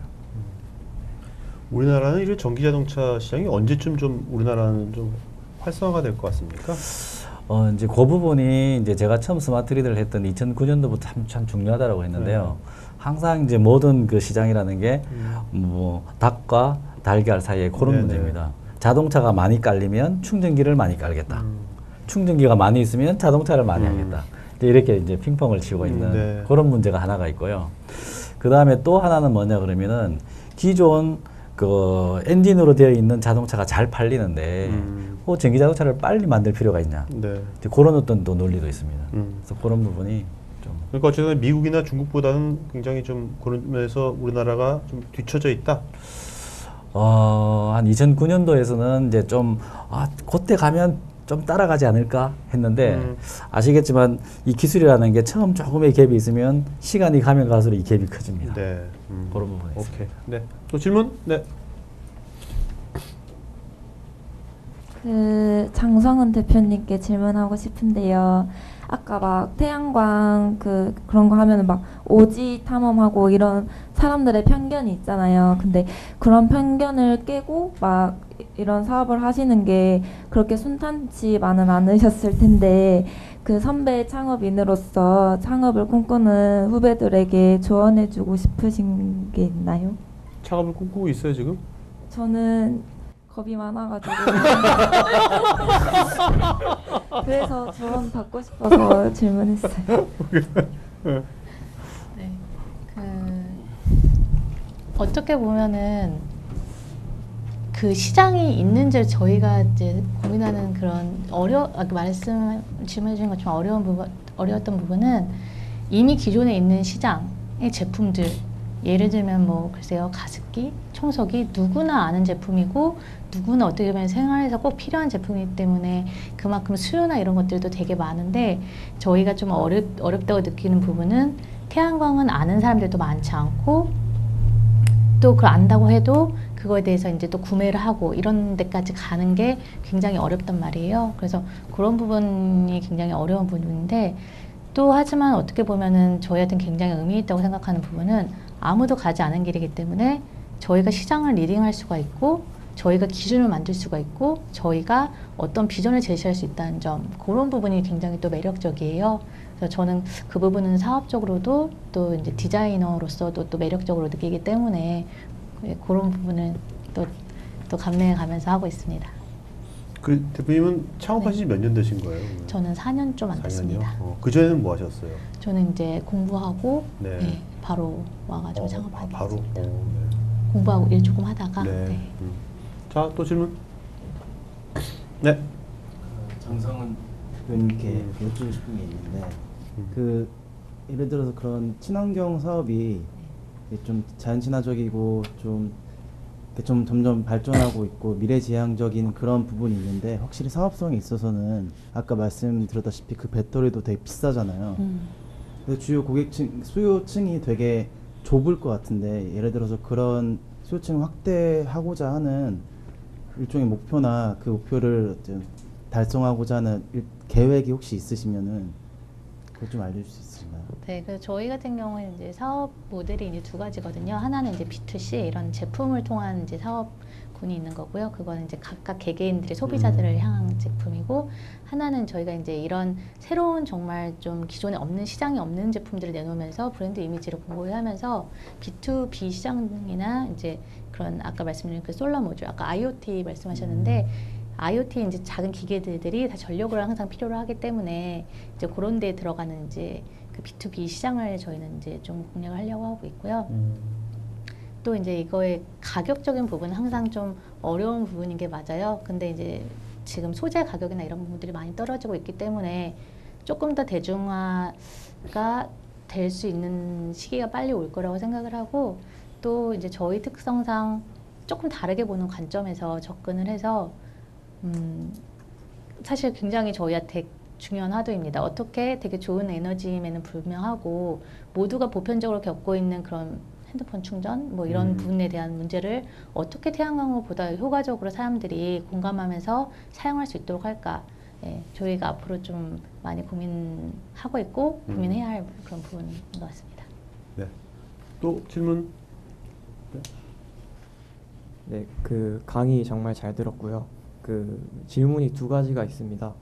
그 한 가지는 일단 쓰레기 그 압축하는 그거에 대한 건데, 그 쓰레기를 버릴 때 사람들이 이거는 플라스틱이라고 플라스틱에만 넣지 않고 이제 음식물 쓰레기든지 아니면 담배꽁초든지 아무거나 막 버리는 사람들이 어떻게 보면 많잖아요. 본인이 그러는 거 아니에요? 그러니까 일반적으로 거리를 걸어다가 가다 보면 그 버리는 사람들을 보면은 이제 여러 가지 쓰레기들을 그냥 마구잡이로 버리는 곳들이 꽤나 많은데, 그런 곳에서는 어떻게 보면 압축시킬 때 그 재료적인 특성들이 다 다르다 보니까 이제 뭐 물도 나올 수 있고 약간 문제들이 많을 것 같은데, 그걸 어떻게 해결하신 건지, 아니면 해결하시지 못하셨으면 어떻게 해결하실 건지, 그게 이제 제가 궁금했던 거고요. 그리고 하나 더는 좀 약간 엉뚱할 수도 있는데, 그 IoT가 만약에 해킹 당할 수는 있을까라는 생각을 해봤는데, 약간 보안적인 문제도 있는지 궁금하고요. 그래서 그게 있다면 어떻게 해결할 수 있는지도 궁금합니다. 일단 그 쓰레기 그 질문을 사실 되게 많이 받아요. 그 가로변 쓰레기통이 아무거나 버리라고 있는 통이거든요 원래. 그래서 뭐 비난받을 일은 아닌 것 같고.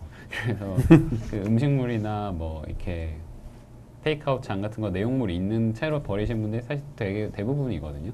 근데 그 통 안에 보면은 봉지가 이렇게 씌워져 있고 거기 이제 쓰레기 차 아무거나 이거 넣다 보면은 그냥 이렇게 압축기가 내려와서 이렇게 꾹 눌려주거든요. 근데 이게 태양광만으로 움직이는 제품이다 보니까 무슨 폐차장에서 이렇게 차 완전 찌그러뜨리고 이렇게 막 하는 그런 정도의 힘이 아니라 한 500kg에서 600kg 정도의 힘은 압축해보면은 결과물 기준으로 말씀드리면은 그 집에서 이렇게 봉지 왜 단단하게 묶어서 내놓잖아요. 그 정도 이제 그냥 굉장히 밀도가 높은 수준의 이제 쓰레기가 돼버려요. 그러니까 테이크아웃 잔이나 페트병이나 아니면 뭐 이런 빈 공간이 되게 많은데 특히 가로변에서 나오는 쓰레기들이 이제 그런 것들이 이제 빈 공간이 없이 꽉꽉 이제 눌려지게 되고 만약 누르게 되면 뭐 액체가 나온다고 합시다. 나오는 경우들이 많이 있는데 그렇다 하더라도 그 종량제 봉투가 안에 끼워져 있어요. 그래서 봉투 안에서 이제 일어나는 일이라서 묶어가지고 버리시는 경우에 지금까지 그것 때문에 생겼던 문제는 없던 것 같아요. 예. IoT 관련해가지고는요. 사실은 보면 뭐 질문을 정말 잘하셨는데요. 지금 보면 그 소프트웨어 기술이라는 게 보면 실제 연결을 해서 데이터가 와야만이 소프트웨어적으로 처리할 데이터가 있습니다. 그러면 마찬가지로 지금 그 인터넷 기술이라는 게 장점이 그 연결 기술인데요. 그러면 연결을 하면 보안이 뚫린다.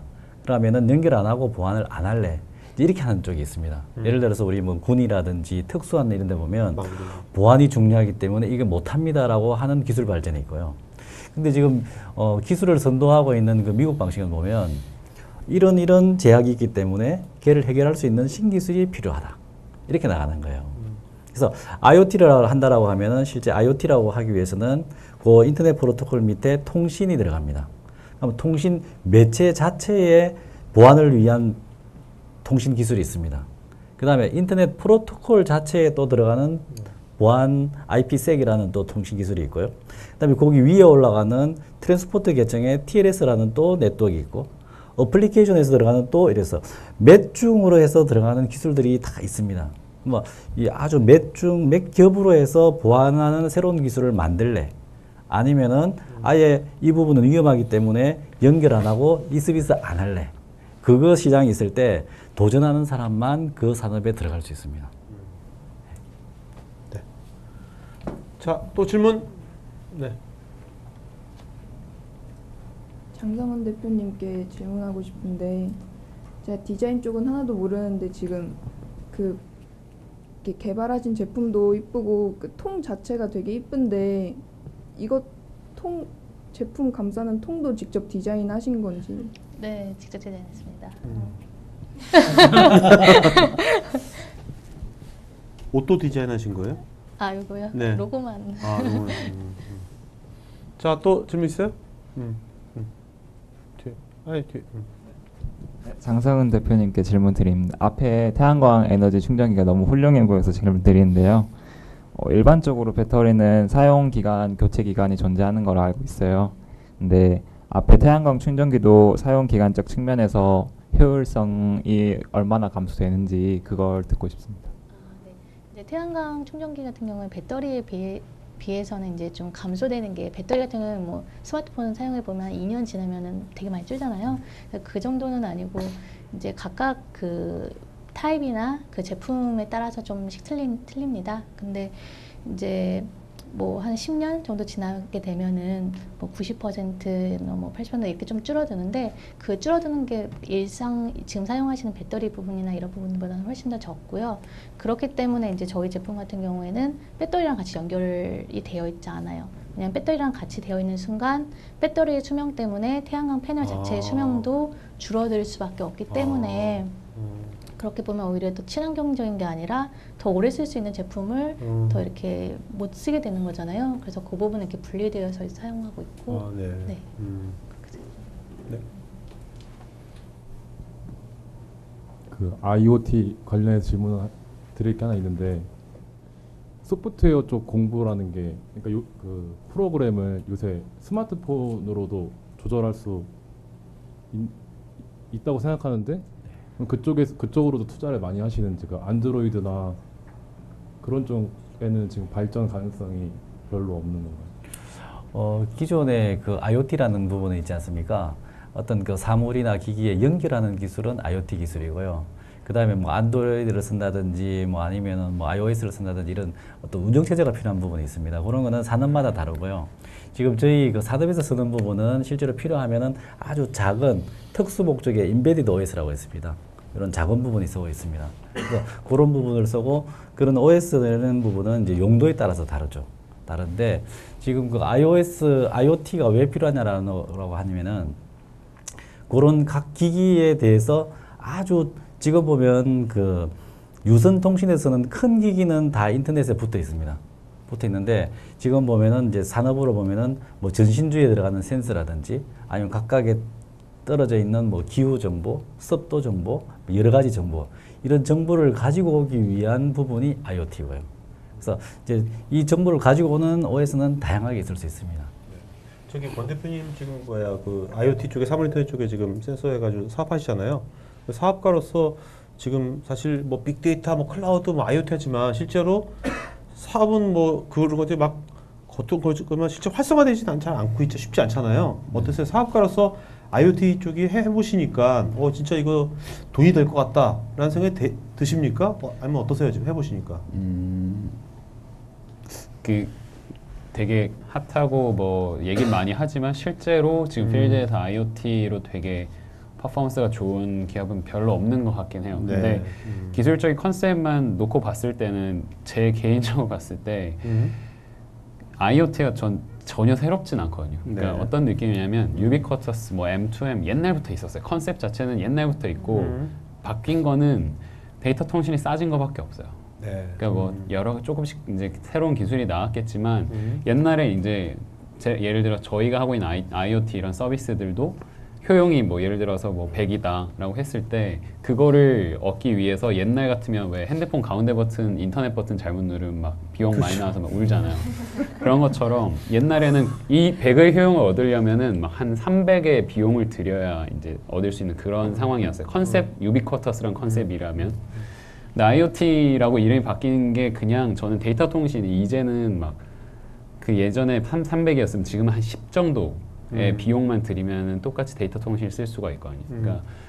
그러니까 옛날에 하이 스펙으로 이게 쫙 올라가다가 LTE 막 올라가다가 약간 지금 IoT 트렌드는 저스펙이에요. 저전력, 저스펙. 그러니까 더 싸게 산업에 쫙 깔아서 심지어 이런 거에도 인터넷 붙여서 정보 받으면은 효용이 있겠네. 저희 같은 쓰레기통인 거죠. 그런 걸 봤을 때 이제 IoT라는 게 사실은 되게 분명히 알고 있는데 되게 하찮게 여기거나 제가 말한 것처럼 진짜 이런 거에도 붙여도 되나 싶을 정도로 하찮은 거지만 사실 굉장히 비용이 낮은 비용으로 구축을 할 수가 있기 때문에 산업적인 기회는 앞으로 계속 생길 것 같고요. 네. 네. 그래서 전 소프트웨어 이게 중요한 이런 말씀 하실 때 굉장히 공감이 갔던 게 저도 개발을 직접 하진 않지만 말씀하시는 그런 컨셉이나 이런 거에 대해서 기술이 조금씩 변하고 다양하게 적용할 수 있는 이런 거에 대해 되게 이제 적어도 이해는 바로바로 빨리 할 수 있어야 되는 것 같아요. 그래서 직접 개발을 하지 않더라도 이런 기술의 트렌드가 변화하는 본질이나 이런 걸 좀 빠르게 캐치해서 새로운 시도를 하려면은 아까 말씀하신 그런 이제 IoT라는 기술이 뭔가 새로운 것 같다 이런 게 아니라 진짜 그 본질을 다 파악하는 게 중요하니까 그래서 계속 진짜 중요한 거는 그거를 이용해서 이제 구현하는 실제 네. 서비스화하는 그 능력이 되게 중요해서 IoT를 특별하게 생각할 필요는 없는 것 같고 네. 결국 본질은 구현하는 데 있는 것 같습니다. 네. 그 권 대표님은 계속 그 쓰레기 쪽으로 계속해서 일관되게 가실 겁니까? 쓰레기 쪽으로? 근데 예전에도 이런 질문 받으면 잘 모르겠다고 벌써 말씀드렸는데 네. 요즘엔 되게 확실하게 이제 그 쓰레기 산업을 계속 할 것 같아요. 그 이유가 쓰레기 인생이네. 네.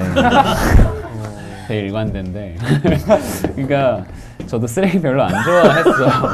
왜 던지시죠? 이게 전 쓰레기 별로 안 좋아하긴 했지만 이 산업이 계속 있다 보니까 그 기술의 발달이랑 되게 동떨어져 있고 오히려 기회가 그러니까 그 말을 해외에서 미팅하면 많이 듣는데 쓰레기 산업 자체가 되게 겉으로 보면 섹시하지 않은 산업인데 그래서 오히려 섹시한 기회가 많이 있는 그러니까 이게 섹시한 단어도 쓰고 네 그런 말을 쓰시더라고요. 저거는 그래서 그렇게 말씀하셔서 보다 보면은 정말 기술의 발달이 이렇게 빠르게 가는데 되게 그런 거에 적용이 잘 안 돼 있는 영역이더라고요. 그래서 저희 같은 작은 기업이 뭔가 기회를 잡으려면은 사실 남들이 다 하는 거 똑같이 하는 건 사실 저희가 그런 능력이 없어서 좀 더 좀 새로운 시도를 할 수 있을 만한 산업 영역이 이제 쓰레기 산업에 굉장히 많이 있더라고요. 그래서 저희도 그냥 보통 사람이라서 가로변 쓰레기로 시작은 하긴 했지만 실제 지금 이제 진행되고 있는 거는 이제 쓰레기 시장의 총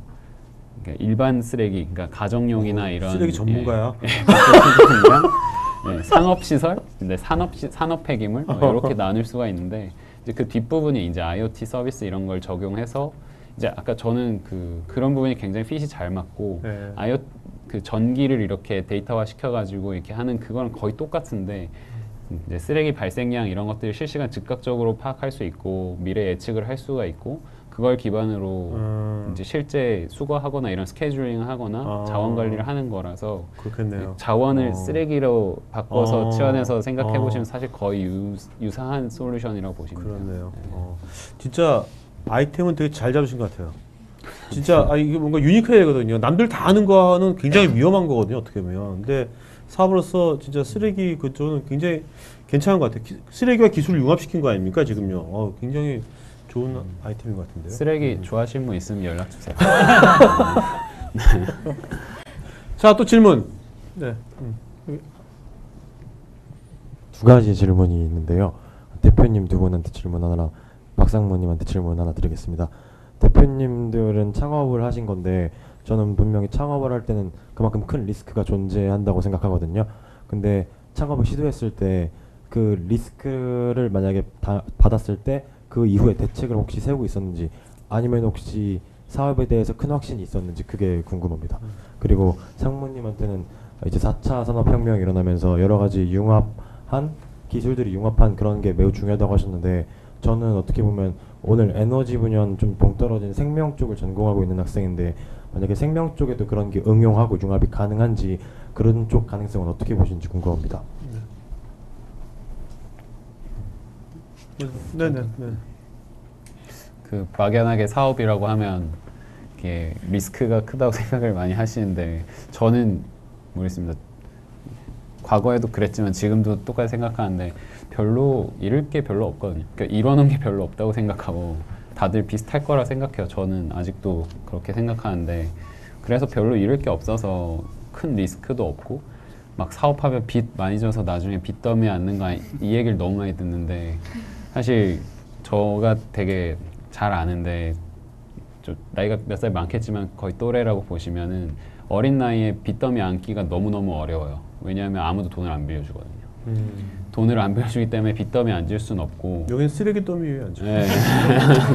그건 할 수 있습니다. 그러니까 그게 별로 그렇게 막연하게 그냥 리스키하다고 생각할 게 아니라 사실은 실제 부딪혀 보면은 그 리스크에 빠지기도 굉장히 어려워요. 그러니까 리스크라고 할 수 있는 건 약간 기회비용일 수 있어요. 인턴 할 수 있는데 사업할 수는 있으면 이제 그 기회비용을 잃는 거니까. 근데 그 정도는 어차피 저는 뛰어들어서 하는 게 얻을 게 많기 때문에 그건 괜찮다고 생각하고 반대로 한국의 그 창업 환경이 지금 너무너무 좋아서 그러니까 쉽게 말하면 지원해주는 프로그램이나 정부 기관에서 이런 다양한 정말 해외 경쟁사가 보기엔 약간 반칙에 가까운 그런 지원 프로그램들이 너무 많아요. 그래서 그런 걸 잘 이용하시면 훨씬 리스크 없이 그리고 굉장히 도움을 많이 받고 시작하실 수도 있을 거라고 생각합니다.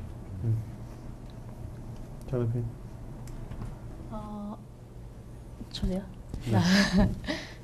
저도 되게 말씀하신 거에 많이 공감을 하고요.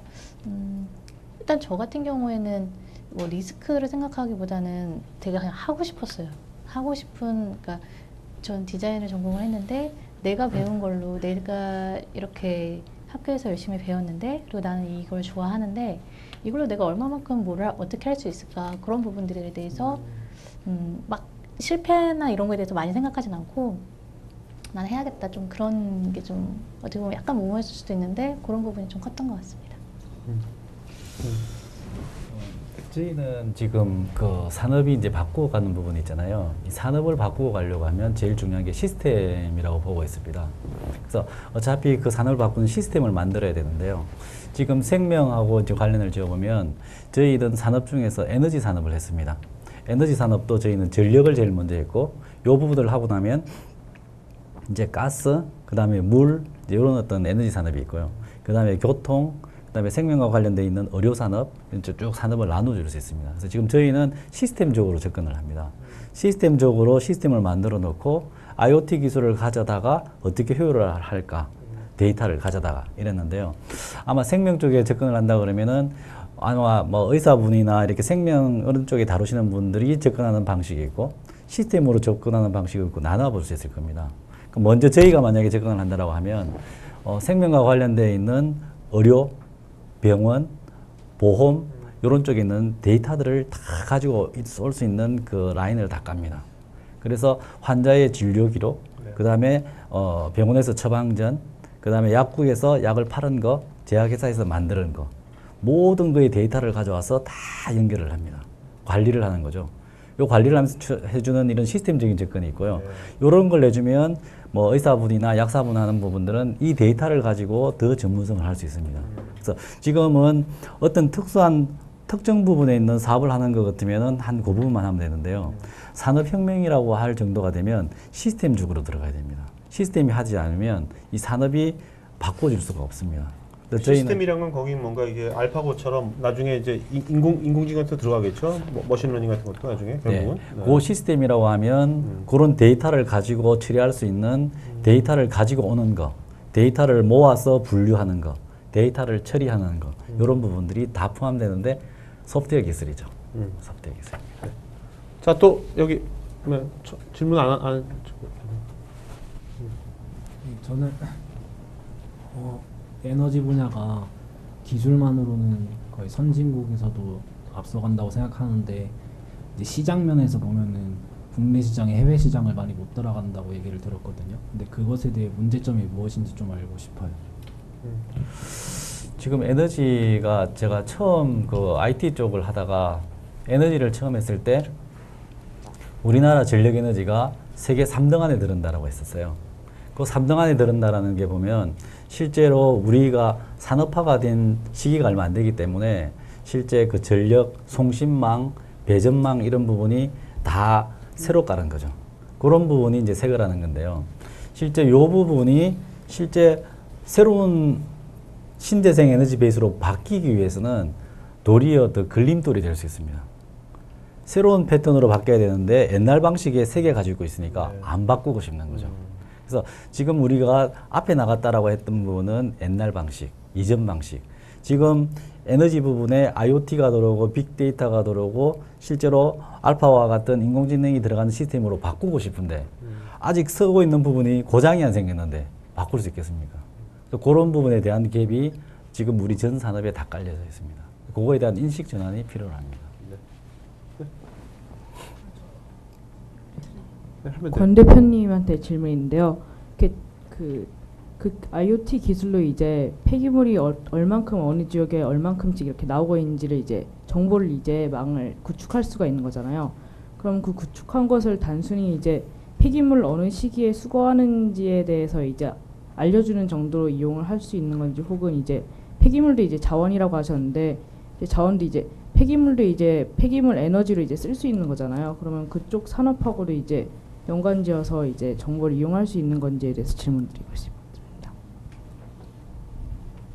반은 맞는 것 같고 반은 저 잘 모르겠는데 네. 그러니까 어떤 의미냐면 그 데이터를 받게 되면은 직관적으로 바로 알 수 있는 건 언제 수거하면 되는지 알 수가 있어요. 근데 그거는 그냥 되게 1차원적인 거고 좀 더 나가면은 실제로 저희가 실제 이제 신촌이나 서대문구 이쪽은 다 깔려 있는데 어떤 거를 바로 알 수가 있냐면 맨날 넘치는 지역 어딘지 그리고 넘치고 방치되는 시간 뭐 얼마나 되는지 이런 걸 해서 뭐 쓰레기통 배치라든지 수거 인력의 이제 배치, 뭐 이거 현장에 출동하는 그 배치 뭐 이런 것도 옮길 수가 있고, 그리고 좀 약간 자원 측면에서 말씀을 드리자면은 제주도 같은 지역에 이제 이런 얘기가 나오고 있는데 재활용 쓰레기들이 사실 이제 자원화되기 되게 쉽거든요.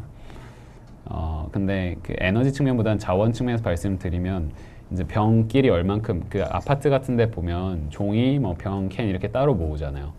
근데 항상 이렇게 특정 날에 내놓는 곳도 있지만 항상 이렇게 스테이션화돼서 항상 내놓게 돼 있는데 이제 그런 것들에 센서를 다 설치를 해놓고 이제 각 스팟마다 지금 각 재활용 종류별로 어떻게 지금 배출되어 있는지를 일단 데이터를 바로 모을 수가 있어요. 이걸 어떻게 쓰시냐면 좀 재밌는데 정보를 공개를 해가지고 그 취약계층 분들이 이렇게 폐지를 이렇게 되게 힘들게 주우러 다니시거나 이렇게 뭐 모으시는 분들이 있고 되게 영세한 업체들이 이렇게 그 재활용 수거 이렇게 하시는 곳들이 있어요. 그러니까 그게 용역을 받아서 하는 게 아니라 그냥 그걸 진짜 자원화 해가지고 실제 이제 사업화 하시는 분들이 있는데 되게 한국의 그런 산업이 굉장히 영세한 업체가 많거나 아니면 정말 취약계층 분들이 그런 이제 모으러 다니시는데 이제 그분들한테 이런 정보를 공개해가지고 보다 좀 더 효율적이라는 의미보다는 좀 더 이제 삶을 좀 더 이렇게 어디에 얼만큼인지 알고 가면은 확실히 이제 알 수가 있으니까 커서 허탕치거나 이런 일 없이, 그래서 약간 복지 측면에서 이런 자원을 좀 이렇게 순환할 수 있게 하는 그런 경우도 있었고요. 그래서 데이터가 갖는 의미는 저희가 그냥 이렇게 푸시해서 들어간 것보다 이걸 원래 그 수거하는 업체라든지 관장하고 있는 그런 지자체에서 더 활용도에 대해서 직관적으로 더 많이 제안을 해주시고 있어요. 그래서 데이터는 뭐 다양한 형태로 가공이 되면 얼마든지 새로운 형태로 이용이 될 수가 있기 때문에 모르겠다고 했던 부분은 에너지화 시킨다거나 하는 부분들이랑 접목이 돼서 나중에 그것도 산출을 할 수가 있을 것 같은데 지금은 저희가 하고 있지는 않고요. 네. 그래서 가능성은 충분히 있을 것 같습니다. 네. 저 또 질문? 네. 네, 이큐브랩 권순범 대표님께 질문 드리고 싶은데요. 그 태양광 이용 쓰레기통이 우리나라에 보급이 되지 않은 이유가 저는 가격적 측면이 가장 크다고 생각이 드는데, 그 쓰레기통 하나당 200만 원이라고 하셨잖아요. 근데 제가 알기로는 태양광의 패널이 내구성에 굉장히 약해서 그런 뭐 고장이 났을 경우를 대비하면 잠정적인 그런 구매 비용은 200만 원보다 이상일 거라고 생각이 되는데, 그러면은 가격적인 측면에서의 장애물이 존재가 가격적인 측면에서 장애물이 존재가 되는 건데 그거를 어떻게 극복하실 건지 좀 방안이 있으신지 여쭙고 싶습니다. 가격적인 측면이 그 장애물이 맞긴 한데 사실 그 포인트가 태양광은 아니고요. 태양광 패널이 되게 싸요, 생각보다. 그러니까 저희는 작은 한국에서 쓰는 100리터 쓰레기통 같은 경우에는 30W짜리 패널을 올리는데 패널 자체 원가는 한 태양광 패널만 보면은 한 3만 원? 와, 4만 원밖에 안 해요, 사실. 그러니까 그래서 많이 싸졌어요. 저희가 처음 시작할 때는 한 6, 7만 원대였거든요. 근데 지금 진짜 싸져가지고 절반 이상 깎였고, 그리고 파손 잘 안 일어나게 그 태양광 패널을 이렇게 오픈해 놓는 게 아니라 태양광 패널 있고 그 위에 이렇게 폴리카보네이트 커버가 있어요. 그래서 막 저희는 전시회 가면 망치로 계속 두드리면서 그러니까 안 깨진다, 안전하다는 걸 많이 물어보세요, 실제로. 그래서 그렇게 막 하는데 그 정도로 약간 그런 부분에서 이슈는 없고, 대신에 꼭 깨지거나 이런 문제가 아니라 그냥 그 자체 가격 원가 이렇게 제품 가격 자체가 비싸니까 허들이 될 수는 있는 것 같고. 압축하는 것 때문에 기계적인 압축 그것 네, 때문에. 뭐 이제 모터도 들어가고 안에 기계 장치 구성하는 것 자체가 되게 비싸거든요. 근데 그렇죠. 수량이 되게 많아지면은 사실 원가가 많이 떨어지고 그 부분에서 더 가격이 떨어질 수 있는 여지는 많이 있고요. 그리고 저희가 포커스 맞춘 거는 그 하드웨어에서 비용을 많이 이익을 많이 남기는 게 아니라 지금 아까 그런 센서 타입이든 이런 쓰레기통이든 이익을 구조 남기려고 방향성이 자꾸 옮겨가는 거는, 센서는 심지어 공짜로 깔아드려요. 그리고 월별 그 솔루션 사용료로 대당 이렇게 받게 되거든요. 근데 압축 쓰레기통도 그냥 제조업만으로는 사실은 약간 수익률이 좋지가 않아서 그쪽에서는 이익을 어차피 많이 못 먹을 거니까 좀 이렇게 낮게 책정을 하되 이제 결국에는 그 쓰레기통을 통해서 얻는 게 압축이 아니라 거기서 보낸 정보가 되게 중요한 거거든요. 그걸 이용해서 솔루션을 이용하시는 게 굉장히 가치 있는 건데 그쪽 부분, 가치 있다고 느끼는 부분에 사실 과금을 하는 게 더 낫죠. 그래서 이제 좀 더 가격을 낮출 수 있는 방안에 대해서 고민 많이 하고 있고 오히려 이제 돈을 주고라도 쓰고 싶은 부분이 이제 뒷단에 있는 솔루션 파트인데 그쪽에 과금을 해서 이제 돈을 충분히 내시고 쓰실 곳은 쓰고 아닌 곳은 뭐 좀 더 저렴하게 쓸 수 있게 그렇게 방향성. 국내에 그게 몇 군데 설치돼 있습니까? 국내는 저희가 원래 조달 시장에 저희밖에 없으니까 단독 입찰이 원래 안 돼요. 그래서 이제 조달 우수 제품이 돼야 됐고 그게 작년에 이제 돼가지고 작년부터 서울시는 지금 한 40군데 정도 설치가 돼 있고요. 뭐 홍대 입구역에 딱 나가면 있어요. 잘 모르세요. 근데 잘 보면 태양광 패널 이렇게 있고 이제 뭐 인사동, 뭐 청계천, 세종로 이런 데 있고 제주도에도 최근에 이제 그래서 올해부터 깔리기 시작해서 어제 보냈어요. 배로 실어 보내가지고 오늘 설치가 다 됐더라고요. 그래서 부산, 뭐 전주, 대구, 서울, 제주 이렇게 조금씩 하고 있고요. 근데 말씀하신 부분도 맞는데 저희가 느끼기에는 그러니까 쓰실 곳은 상당히 되게 많아요. 무슨 쇼핑몰이나 밖에 야외에 있는 곳 많은데 그 저희가 해외 영업만 주로 하고 있다 보니까 회사에 국내 영업 팀이 아예 없어요. 인력이. 그래서 요청 오시면은 대응은 하지만 이렇게 막 제안을 드리고 하지는 아직 않고 있어가지고 아마 그런 조직을 좀 충원하거나 좀 갖추면은 국내에서도 좀 많이 보실 수 있게. 이런 거 만들면 안 될까요? 그 갑자기 그 야외 있잖아요. 그러면 이제 그 드론을 만드는 거예요. 그 쓰레기 장치에다가 기계적인 거 다 빼버리고, 그러니까 태양광에서 해가지고 드론이 날아다녀가지고 앉으면 드론한테 얘가 태양광이 드론한테 에너지를 줘가지고 걔가 드론이 이걸 이렇게 하는 거죠. 사람이 하듯이 그 드론이 이렇게 한 다음에 또 떠가지고 또 서울로 가서 또 하고. 그럼 드론 한 대만 있으면 40군데다 가볼 거 아니에요. 되게 좋은데. 저희가 별로 기술 지략적인 집단이 아니라서 되게 단순한 것만 할 수 있어가지고 꼭 좀 해주십시오. 드론이 그런 용도의 드론을 만들면 드론이 돌아다니면서 다 하면 되고 괜찮을 것 같았어요. 또 질문. 네. 그 권순범 대표님께 질문 드리고 싶은데 너무 신기해가지고 찾아보니까 뭐 태양 안 떠도 2-3주간은 쓸 수 있도록 실리콘 전지를 넣으셨다고 했는데 우리나라처럼 막 2주 내내 비가 오지 않는 나라도 있잖아요. 그럴 때 다른 전지를 쓰면 좀 더 단가를 내릴 수 있을 텐데 그런 쪽은 생각 안 해보셨는지 아니면 굳이 실리콘 전지로 고집하는 이유가 있으신지 궁금합니다. 네, 그 저희가 2-3주 동안 그냥 쓸 수 있는 게 그러니까 충전 배터리가 안에 있고 실리콘 배터리 쓰는데 실제로 그거를 그 쓰레기가 가득 차면은 한 번씩 압축하는 거예요. 쓰레기 넣을 때마다 압축하는 게 아니라 그래서 실제로 소비하는 전력 자체 많지 않아서 배터리가 완충 상태면은 이제 그냥 암실 테스트 기준으로 한 3주 정도 쓸 수가 있고요. 근데 실리콘 배터리 자체가 비싸지 않아요. 그러니까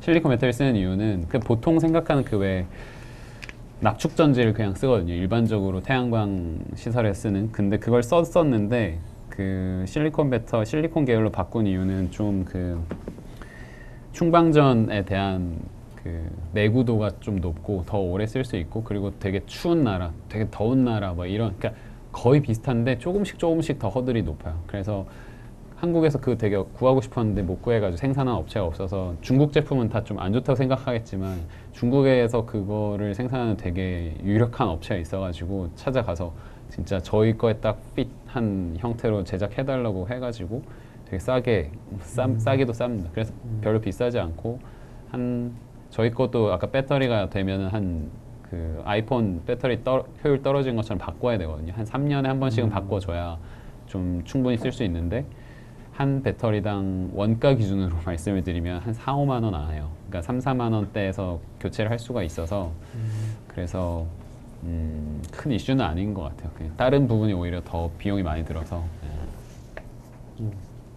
오케이. 자, 질문 여기까지 오늘 뭐 원래 9시까지인데 여기까지 하는 걸로 하고요. 오늘 일단은 질문하신 분 중에서 장 대표님 어떤 이제 분이 제일 질문 그 마음에 드신 분이 어떤 분이에요? MC 포함 안 한다니. 어? 아, MC는 안 되지. 선생님. 제가 사실 계속 생각을 했거든요. 어떤 걸 해줘야 될까. 네.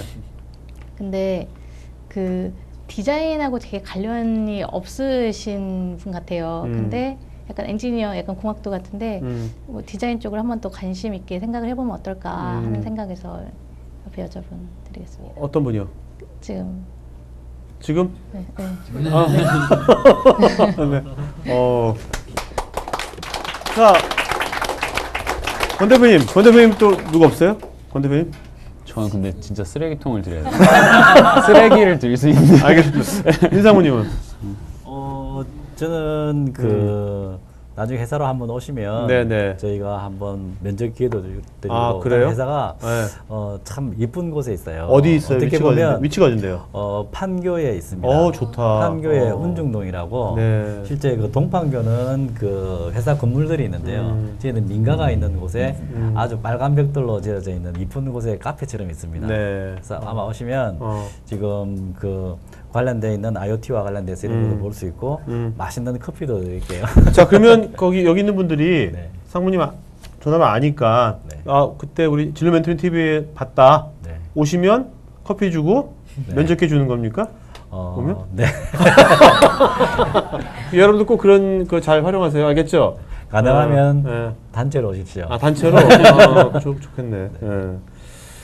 저는 저는 이제 책을 누굴 드리냐면 책을 녹색 옷 아까 질문 중간에서 드릴게요. 책 줄게. 자, 그러면 그 세 분 마지막으로 권 대표님 해당 사항이 안 됐고 상무님 지금 대학생이 된다면요. 지금 대학생 됐어 지금. 뭘 하시겠어요? 하나만 한다면. 하나만 한다면. 뭘 한다라고 하면요. 정말 뭐라 그럴까요?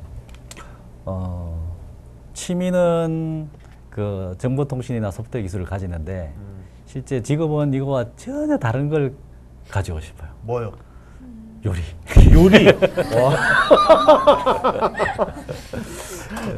야, 또 의외다. 왜냐면 그런 부분이 왜냐면 사실은 가면 갈수록 아마 이 두 대표님 잘 아실 거예요. 너무 막 보면은 치열하고 힘들고 이런 부분인데 실제로 취미와 같은 부분을 자기가 직업을 가지면서 즐길 수 있는 부분이면 재미있게 계속 할 수 있지 않을까. 네네. 자, 장 대표님은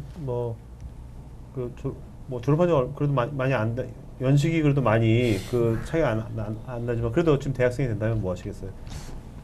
저는 대학생이 된다면 좀 공부 말고 좀 많이 경험을 되게 많이 하고 싶어요. 막 아르바이트도 많이 하고 왜냐면 일을 하면서 배우는 것만큼 잘 배울 수 있는 게 없는 것 같은데. 본인 대학생 때 잘 안 했어요 그런 거를?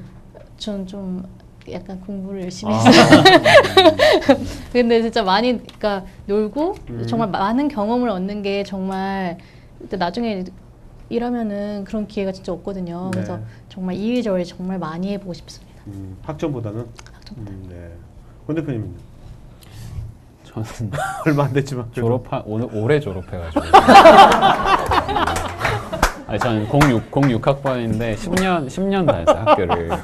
근데 후회하는 건 사실 크게 없고 진짜 다시 만약에 다시 입학할 때로 돌아간다면은 되게 저는 방황을 많이 한 편이거든요. 그러니까 진짜 뭘 해야 될지 모르겠는데 근데 다 저같지가 않을 거니까 그냥 좀 도움이 되는 말씀을 드리고자 한다면 사람마다 다 달라서 정답은 없고요. 뭐 꼭 무슨 강연이나 무슨 책을 봐야 알 수 있는 건 절대 아닌 것 같아요. 각자 다 장점이 다르고 처한 상황이 다르고 다 달라서 정답이 절대 없고 절대 그래서 전 창업하라는 소리는 절대 안 하고요. 사실 어디서. 근데 좀 중요한 거는 자기가 뭘 좋아하고 뭘 잘하고 뭘 싫어하고 뭘 못하고 이런 것들을 잘 모르세요. 다.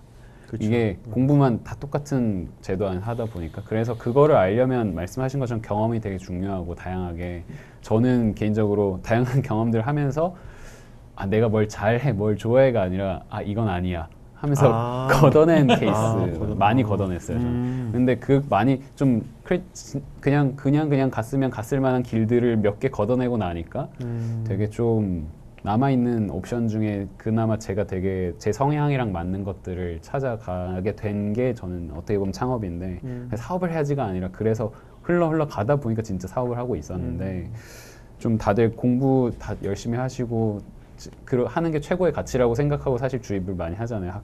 학교든 고등학교, 대학교 올 때까지 하는 게 맞는 것 같아요. 근데 그 이후로는 진짜 누가 책임지는 사람 없고 한 명이 어른이니까 그냥 진짜 다양한 경험 부딪히면서 본인을 아는 게 제일 중요한 것 같습니다. 네. 세 분께. 그다음에 오늘 이제 두 분 MC 처음 만든 되게 잘했죠, 그죠? 네, 잘했어요. 예상외로 굉장히 잘했는데 두 사람도 소감 한 마디씩 하고 해보니까 정말 재밌고 다음에 또 하고 싶네요. 네. 저는 되게 생소한 내용을 진짜 많이 알게 돼서 너무 좋았던 것 같아요. 진짜. 오케이. 자, 그러면 오늘 이것으로 이제 오늘 이제 에너지 분야 진로 멘토링 TV 오늘 아주 굉장히 게스트분들도 MC도 또 여러분 참가객들도 굉장히 서로 간에 본인들의 생각과 의견들을 잘 표현해 주셔가지고 굉장히 좋은 시간 된 것 같습니다. 자, 오늘 이걸로 마치도록 하겠습니다. 고맙습니다.